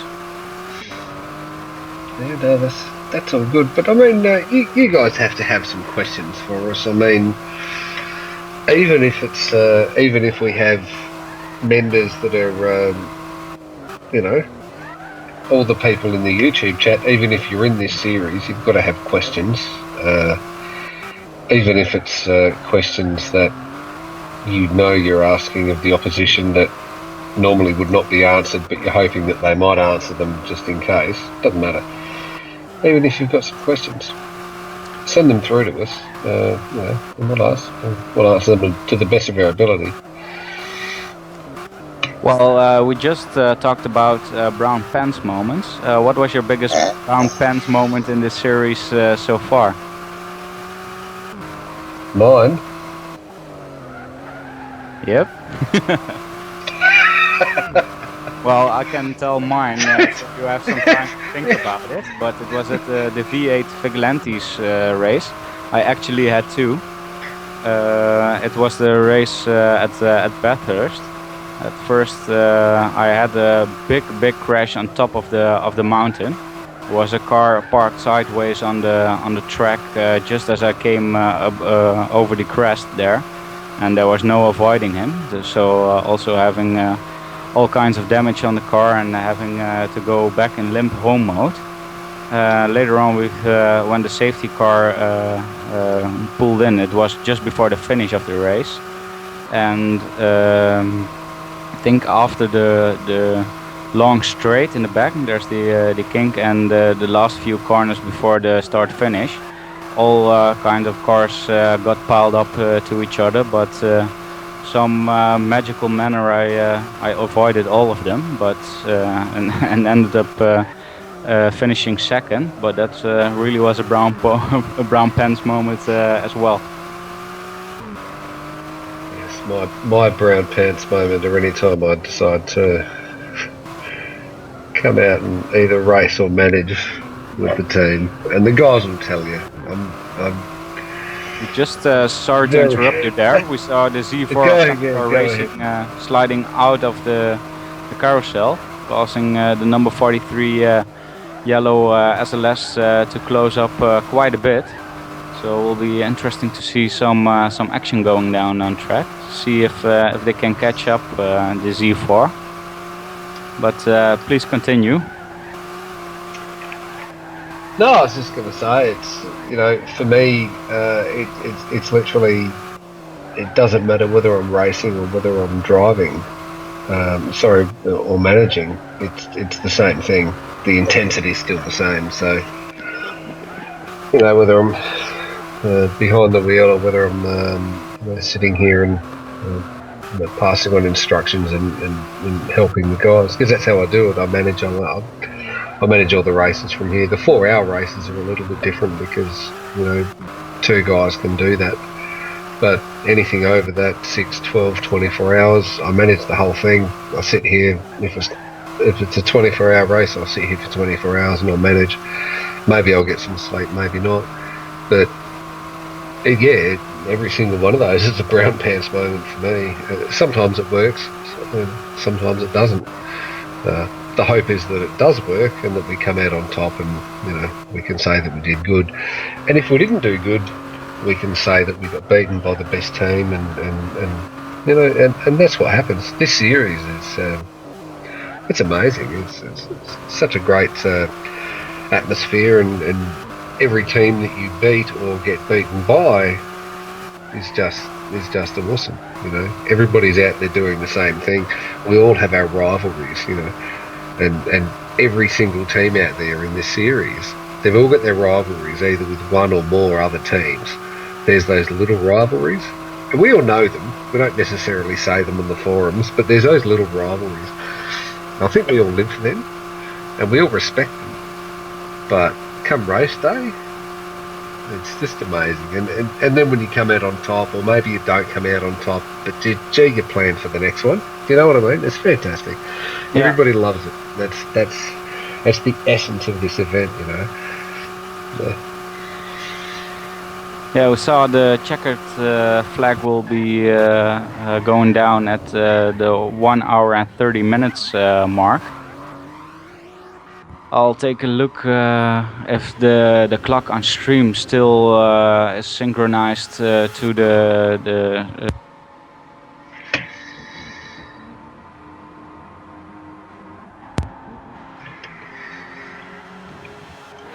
yeah, and that's the time left in our stream is still the time the checkered flag will drop. So currently we see the race leader getting by some back markers, which also is exciting enough on this this narrow track.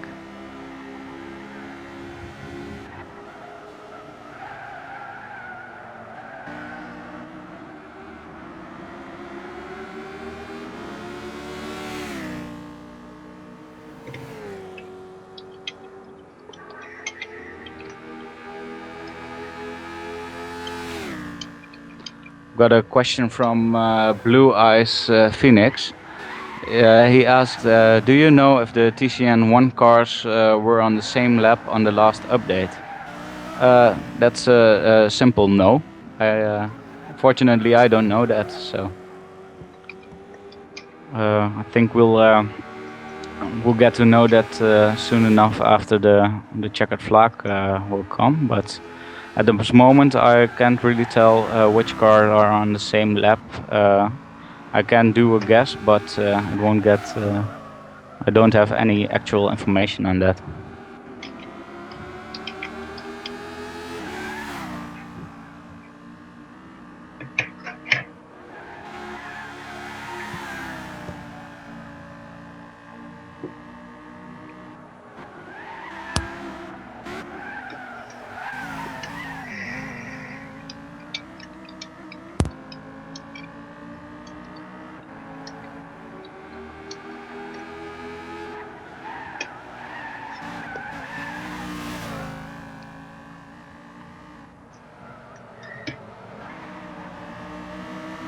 Sorry, Kevin, there.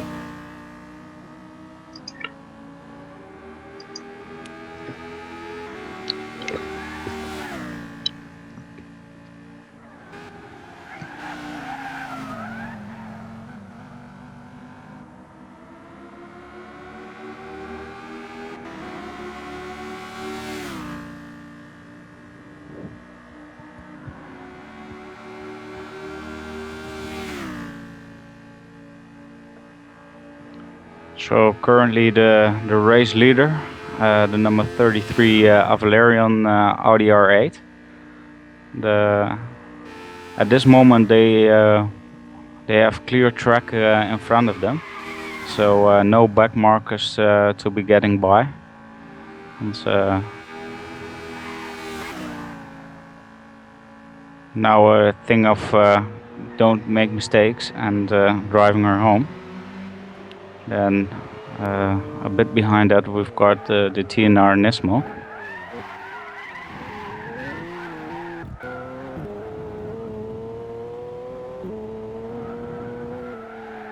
Now on board with the Swift Autosport yellow Volkswagen Scirocco.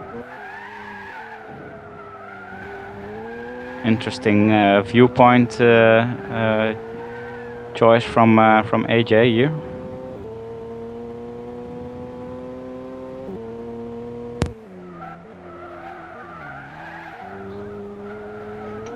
Sorry, Kevin, I'm back now. I just had something I need to take care of. Apologies there, mate, for leaving you there.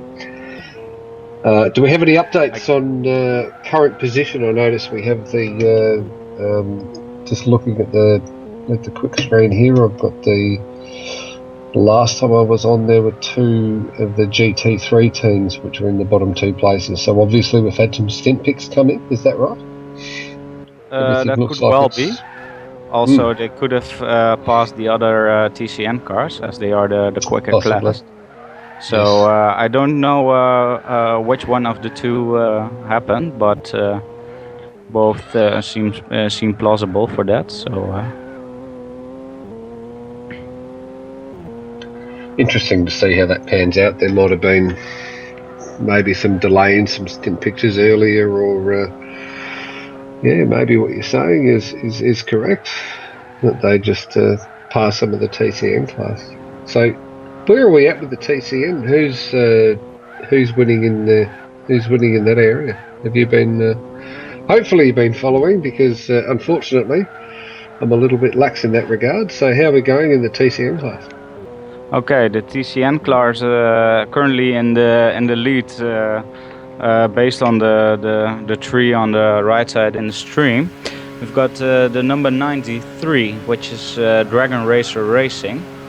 Then second is the 96 car in which we are currently on board. That's the Swift Autosport yellow Scirocco.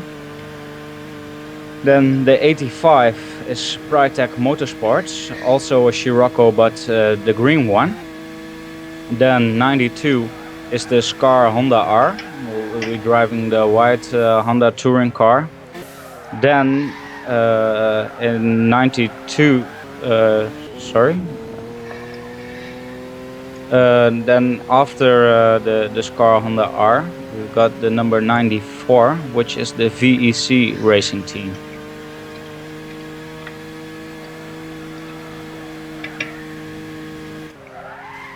Sorry, I've just changed my changed my screen, and I managed to get the numbers showing. So I'm actually starting to look a little bit better. Gee, I sound like a terribly first up amateur. I know I've done this a few times, but not a good race for me tonight, guys. I've only just realised that I need to change the resolution on my stream.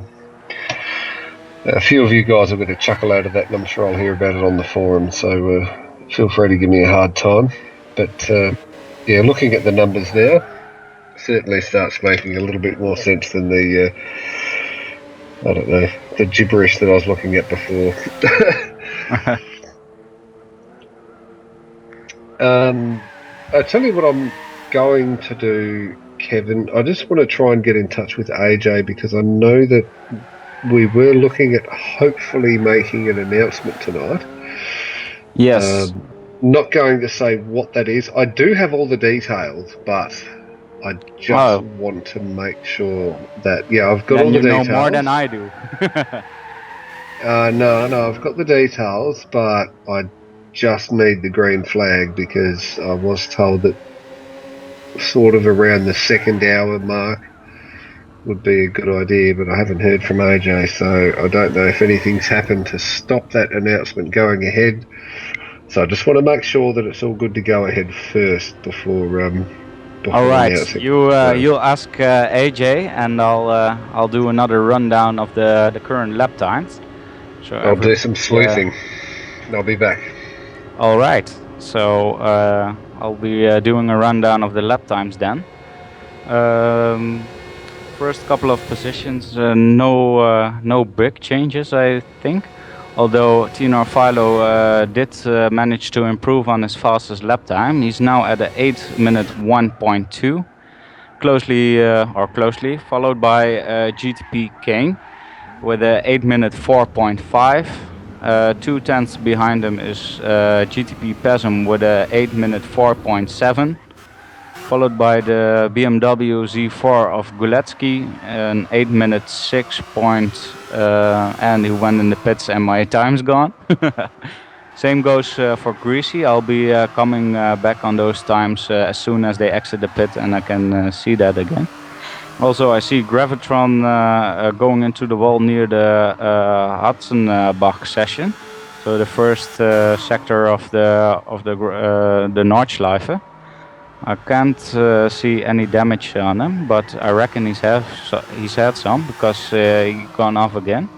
Now he's got some damage on his left front, so there will be a long lap for him to get home. Anyway, he's done an 8.104 and is currently 6th fastest. So like I promised earlier, I should come back to Guletsky and Greasy. Guletsky did a fourth fastest time, 8-minute 6.3, followed by Greasy at 8-minute 6.8, and his seventh fastest is the Stick, 8 minutes 11.5. Then Skater in the red CCS, as he gets a bit of grass there, going through Plantsgarten. He did a 8 minutes 56.1. Behind him we've got Thomas in the other CCS, the green one, 8 minute 85, 58.4. Then GTP Danger Zone, 9 minutes 6 seconds and 2/10. Then we've got the Scirocco of Ted Bullpit, 9 minutes 11 seconds and 5/10. And currently in 12th position we've got the Honda touring car of GC 235 at the 9 minutes 12.8.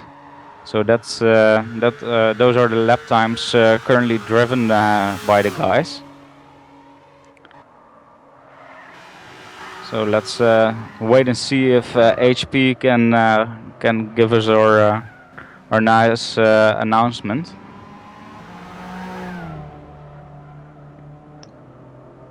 Okay, look, I do know that it was to be announced, but I didn't get the final go-ahead to announce it, but I did get the go-ahead to announce it. Last I heard it was into the second hour. We're past the second hour. AJ's going to be incredibly busy with all the back office stuff, so I'm going to announce it and I'll wear it if there's an issue, but I'm certain there's not going to be a problem. Okay, so just another brown pants moment, right? Yeah, this will be a brown pants moment. No, look, it'll be fine. There's not going to be a problem. Let me just bring up the chat. Okay, so how many people have we got online at the moment, Kevin, in the YouTube? How many have we got? If you have a moment, I'll take a look. I have to. No, that's not. I've just jumped in. We've got 36 watching now. Okay, so we've got a few. That's actually not too bad. It's a not a bad number for a Sunday night in Australia. So there's probably going to be quite a few. It's 2:20 in the morning here, so there's not going to be too many from Australia tuning in. That's going to be losing quite a few members. So what we'll do is we'll put up a post, I guess. can put a So photo sorry later. to interrupt you. Currently, what we see on screen is the battle for second position. So I believe the TNR Nismo just got the damaged 32 car of the WRS team North America, which is a shame. They were doing really awesome, but yeah, these things do happen. But please go ahead with the announcement. No, that's fine, mate. And feel free to interject if there's commentary that needs to be delivered. I will. Just okay. So this is all relating to the 2016 running of this event, and there's a few different points to note. So everybody who's listening, make sure you take note of this. The first one. We are pleased to announce that the GTPlanet Endurance Series will continue into its third year in 2016. If you are interested, this is point 2 by the way, if you're interested in fielding a team as a franchise holder, not a driver, you need to register your interest in competing by private messaging AJ on GTPlanet with the title 2016. Now, Sorry that to bears interrupt you. We saw the TNR Nismo go off track, so it's currently being chased by the Audi R8 again. Don't know if there was any collision for the TNR Nismo. If you have a second, I'll take a quick look if I can see if he's got any damage from that issue. But looks like he's safe. I can't see anything on the little car diagram, so should be okay now. So we so see it's looking okay. the Avalarian R8 passing the TNR Nismo car. So TNR, the WRS fighting for all that they're worth, even with the damaged car. Now we've That's how it should be. The TNR Nismo in the slipstream and just blasting past them. So of course the WRS team will be down on top speed because of the damage, but yeah, they're close to the pits. Don't know what the gap is between them and the number 4, which will be the number 42 car then. And the number 42 car is the Reaper Online Racing Mercedes-Benz SLS. Take a look if I can see what the gap is between WRS and the SLS. So GTP Kane is just exiting or just entering the last chicane onto the straight. So it could end up being a costly damage for the WRS North American team, which they do continue their lap, so they didn't come into the pits to get it repaired. But they're now, as we can see, currently at the DTM curve in the track, while GTP Kane is now entering the Mercedes-Benz arena. So will be a tight battle for the end to see what happens there. But so far is my update. Please continue with your announcement. Oh, excellent.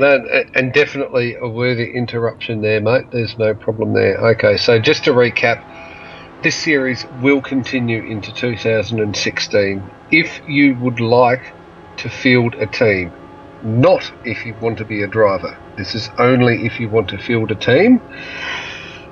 You need to register your interest by sending AJ a private message on GTPlanet. And to do that, you need to type the, the @ symbol and then AJ. The title of the message needs to read 2016. You don't need to put anything in the message, nothing.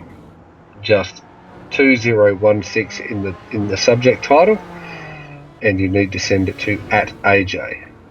That's all you need to do. To be guaranteed a franchise, prospective teams must participate in a BOP process between September and November. This process is not negotiable. You must have a team that is able to participate. What you need to do is you need to either have your team manager who is in the process and active, or your team needs to allocate somebody who is to be the representative for the BOP process. So it doesn't have to be your team manager, it just needs to be somebody. To be guaranteed, the first event will be between the 15th and 24th of January. That is when the first event will be for the 2016 event. Now, if you remember, Daytona was in January, but that does not mean that next year Daytona will be in January, because when you look at point 5, it says the full calendar will be announced. Sorry to interrupt you there again. It's all right. We see the Green Hell Heathens desperately trying to defend the BMW Z4. They're both going at it real hard. The gap's been closed quite a while over the last time spent, so definitely an interesting watch. But for the time being, please continue your story. Did we do okay? Yeah. You're still in front of them, so I guess that's okay. I'm a commentator, but I'm still just a little bit biased. I'm sure you will understand. Aren't all okay. managers. No, we have to remain impartial, don't we? But go Heathens! No, don't really. Okay, so the last announcement is that the full calendar will be announced during the N24 broadcast, which is next weekend. Here's the important bit. Some events will return, some will not. And there will also we saw the Green Hell Heathens going wide and the BMW Z4 back behind it because they went out of track. A really unfortunate camera change there. Because right in the battle where things got excited, we got switched to GTP Gravitron. But for now, it looks like the Green Hell Heathens got away. They got a bit of extra space towards the Z4. I'll be monitoring that closely while you continue your announcement. Do you want to scare me much? That was okay. Last point of the announcement. There's 5 points there. The full calendar will be announced during the N24 next weekend. Some events will return, some will not. And there will also be some new events to look forward to. So it's going to be a mix of the old and a mix of the new, and a few different surprises thrown in, which I think runs with, I guess, the concept that AJ's been running with from the start. I think he'll learn. He'll take the feedback that everybody gives, and everybody's been really good in giving feedback. He will take that. He actually does run well with feedback, which is brilliant. There's quite a few series promoters and directors out there who I guess probably not that receptive for feedback, and AJ's not one of those. So feedback what you think might not be working and what is working, and he'll run with it and make a decision. So I think we're going to find that this season going forward next year is going to be competitive, very hard to get into, which is good because we want the best of the best in it, and incredibly fun. Get your teams involved and get your teams consistent as well, because you're gonna need good people on this one. I think next year. This year was one of those seasons where you could just get anybody involved. I think next season you're going to need to have one team with a couple of extra people here or there interchanging teams. You don't want to have 6 or 7 people in different teams. You're going to want maybe 1 or 2 that can complement your already existing team. But that's up to everyone else to decide, I guess. Yep, up to the team managers as well.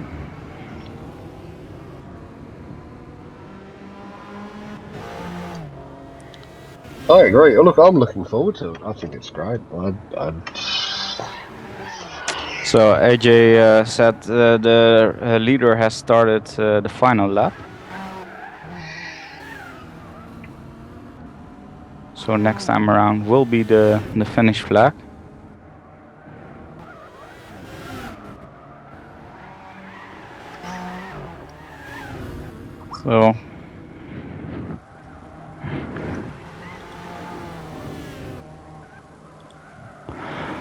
So while we're looking at the Green Hell Heathens battling it out with the Venator Racing, we'll also have a look at the other cars in field.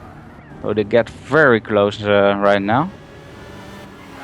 Oh, the Green Hell Heathens go off at the end of Brunchen, and Venator Racing just blasted right past them. I'll have a look for you guys if I can see any damage. That looked like quite a crash. So bear with me. So luckily they didn't get any damage. So just for the track positions right now, we see our race leader now about the Flugplatz session. Actually, is now on top. Then I reckon that's the number 2 car is approaching the Schumacher SS. Then what appears to be our third one is coming out of the DTM curve.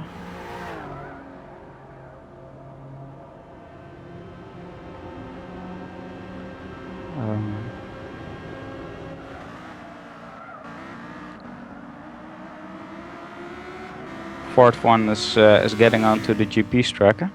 Oh, there's something wrong with Greasy. See some left front engine damage. I saw the marker that he was heading the wrong direction. So entering the pits right away to get his damage fixed.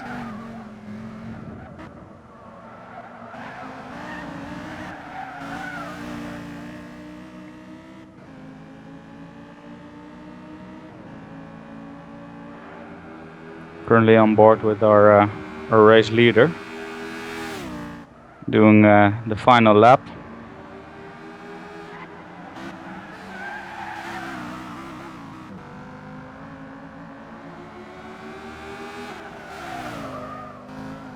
So not only will the race leader take the win of this race, as a reward, they also get pole position for the Nürburgring 24 hours. Which yeah, it's a long race, and the starting grid doesn't say all that much, but it's always nice to start in the front rather than having to fight back all the way. So time's up for this event.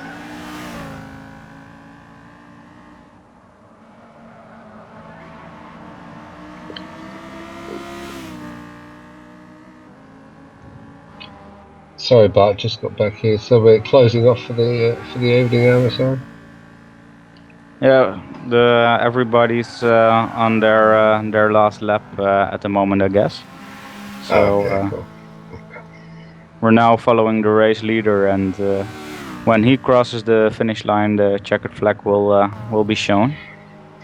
No, that's all good. Sorry, I've been a little bit all over the place tonight, but apologies for that. No, I'm more than happy to hang around for a little bit. Just I was getting back on and heard you say that it was getting towards the end of the night, so I thought maybe we were getting done.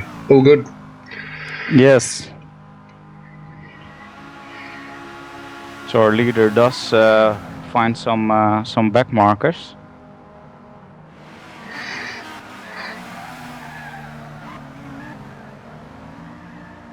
Don't know if both of them cars are battling for position. I believe that it's the 95 Prytech Motorsports and the 92 Scar Racing, so that could well be for a position. Probably fighting for third and fourth.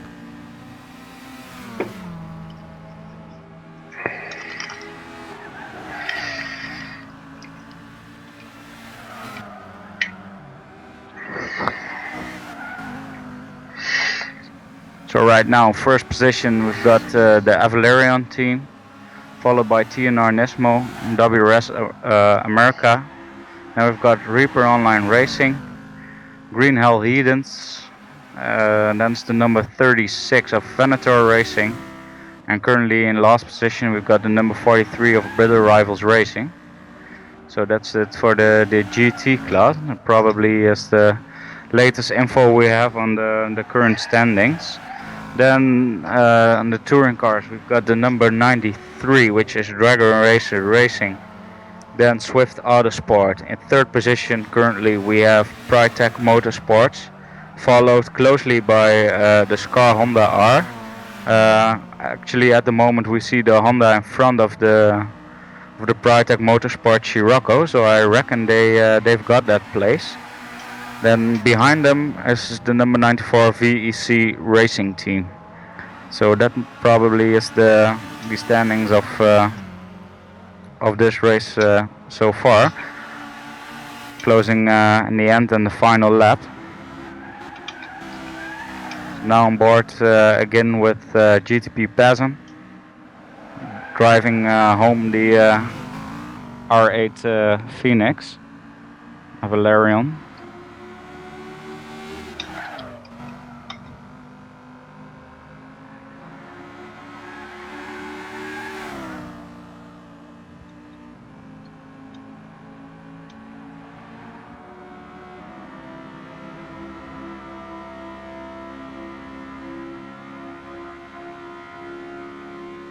As the R8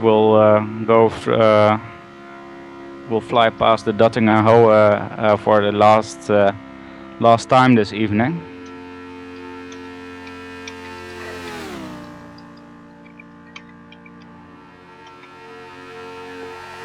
Brilliant job of the guys. Had some misfortune at the beginning of the race. Made it real close to running out of fuel on their pit stop, but having a commanding lead after the restart. So well done to them. And here we have our VLN 4 winner, the Avalarion Racing Team.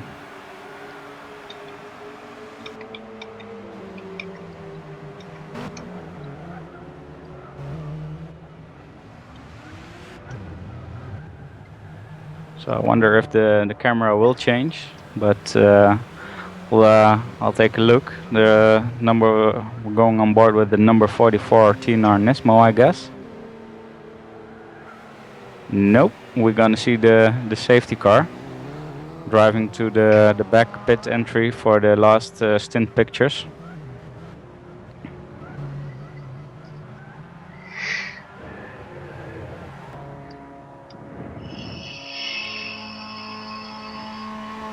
So Skater also finished.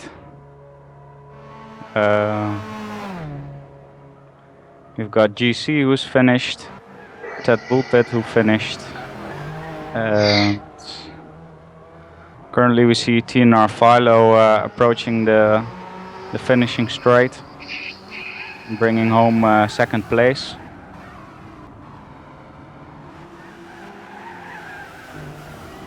Next up to finish the race is GTP Gravitron in third.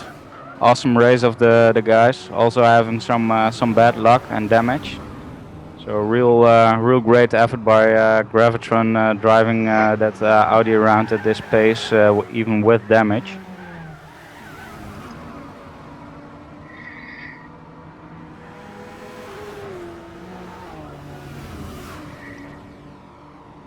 Next up is GTP Kane, now approaching the final chicane. also having some damage on his right front and some engine damage.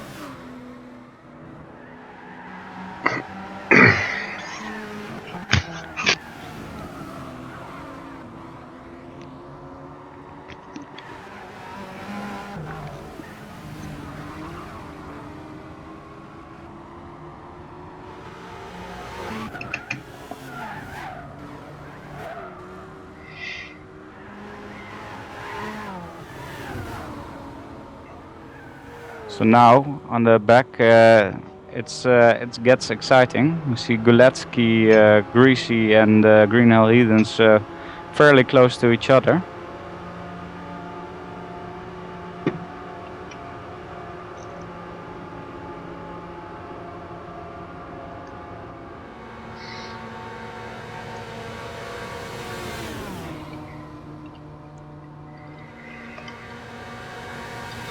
So who will come across first? It's Guletsky in the lead currently, followed by Greasy and the Stick. As Guletsky goes off, has some rear right damage. Greasy now in front of the Green Hell Heathens, although the Stick is pushing quite hard, trying to get next to him. Will he make it stop? I can't call it, but I think Greasy went just 10 to 20 centimeters in front of the Stick. Guletsky also crossing the line right now. So these three gentlemen really fighting it down to the bitter end. So you see the Stick spills his beans at the first corner.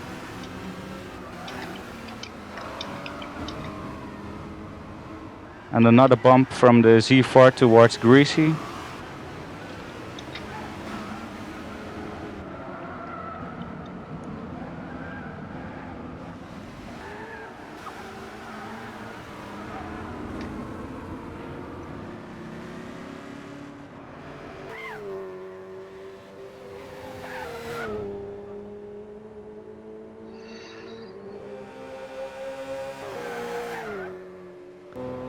So seeing that it got exciting at the end, we also lost HP in commentary. So you'll be stuck with me towards the end. So let's take another look at the situation on track. Currently we've got two cars still running around, and that's Skater 913 and GTP Danger Zone, both fairly close to each other. Approaching the fast section before Carousel.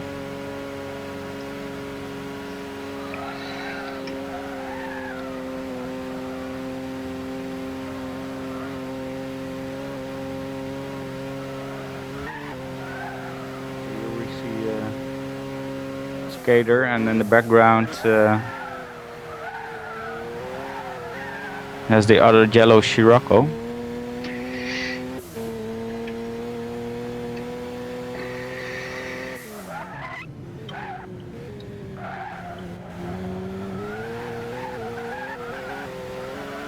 So as said earlier, the guys, the results of this race will be the starting grid for the Nürburgring 24 hours, except for the touring cars who won't be racing there.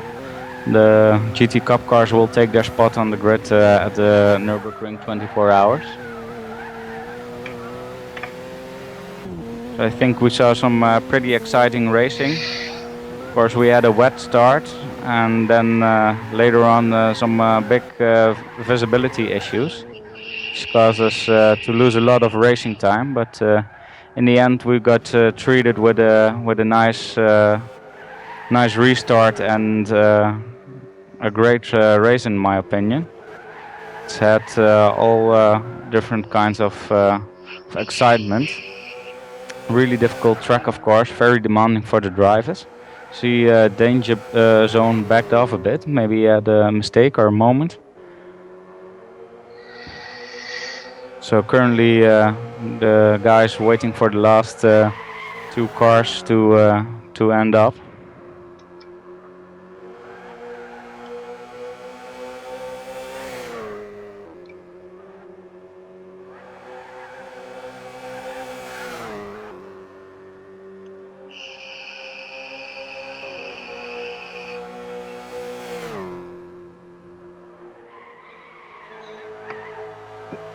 So also we've had our announcement for the 2016 season. There are team managers currently watching, or you want to become a team member. Please shoot AJ a message if you want to manage a franchise. You can do this by messaging him at AJ, and only type in 2016 in the subject section. More isn't necessary, so he knows if you're interested in filing a franchise for next season as well. So yeah, definitely register for 2016 if you've got the interest in that. So nice, would be nice to see a lot of the teams back we saw this year. Really great.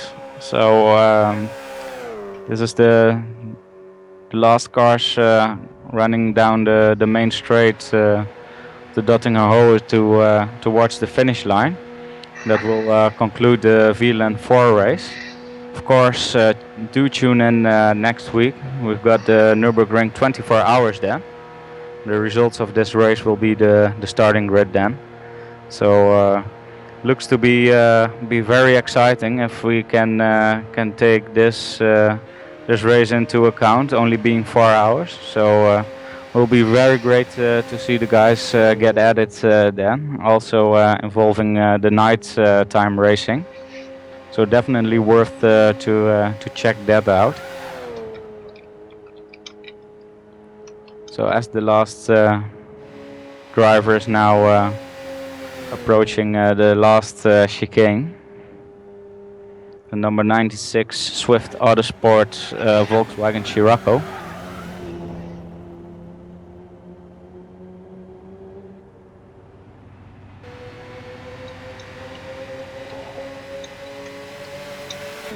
So for everyone interested in online racing, the Nürburgring 24 hours is probably one of the big slapper races on the calendar. So that's definitely the one everybody's looking forward to.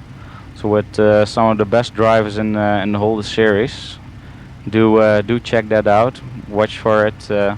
Will be an awesome race there.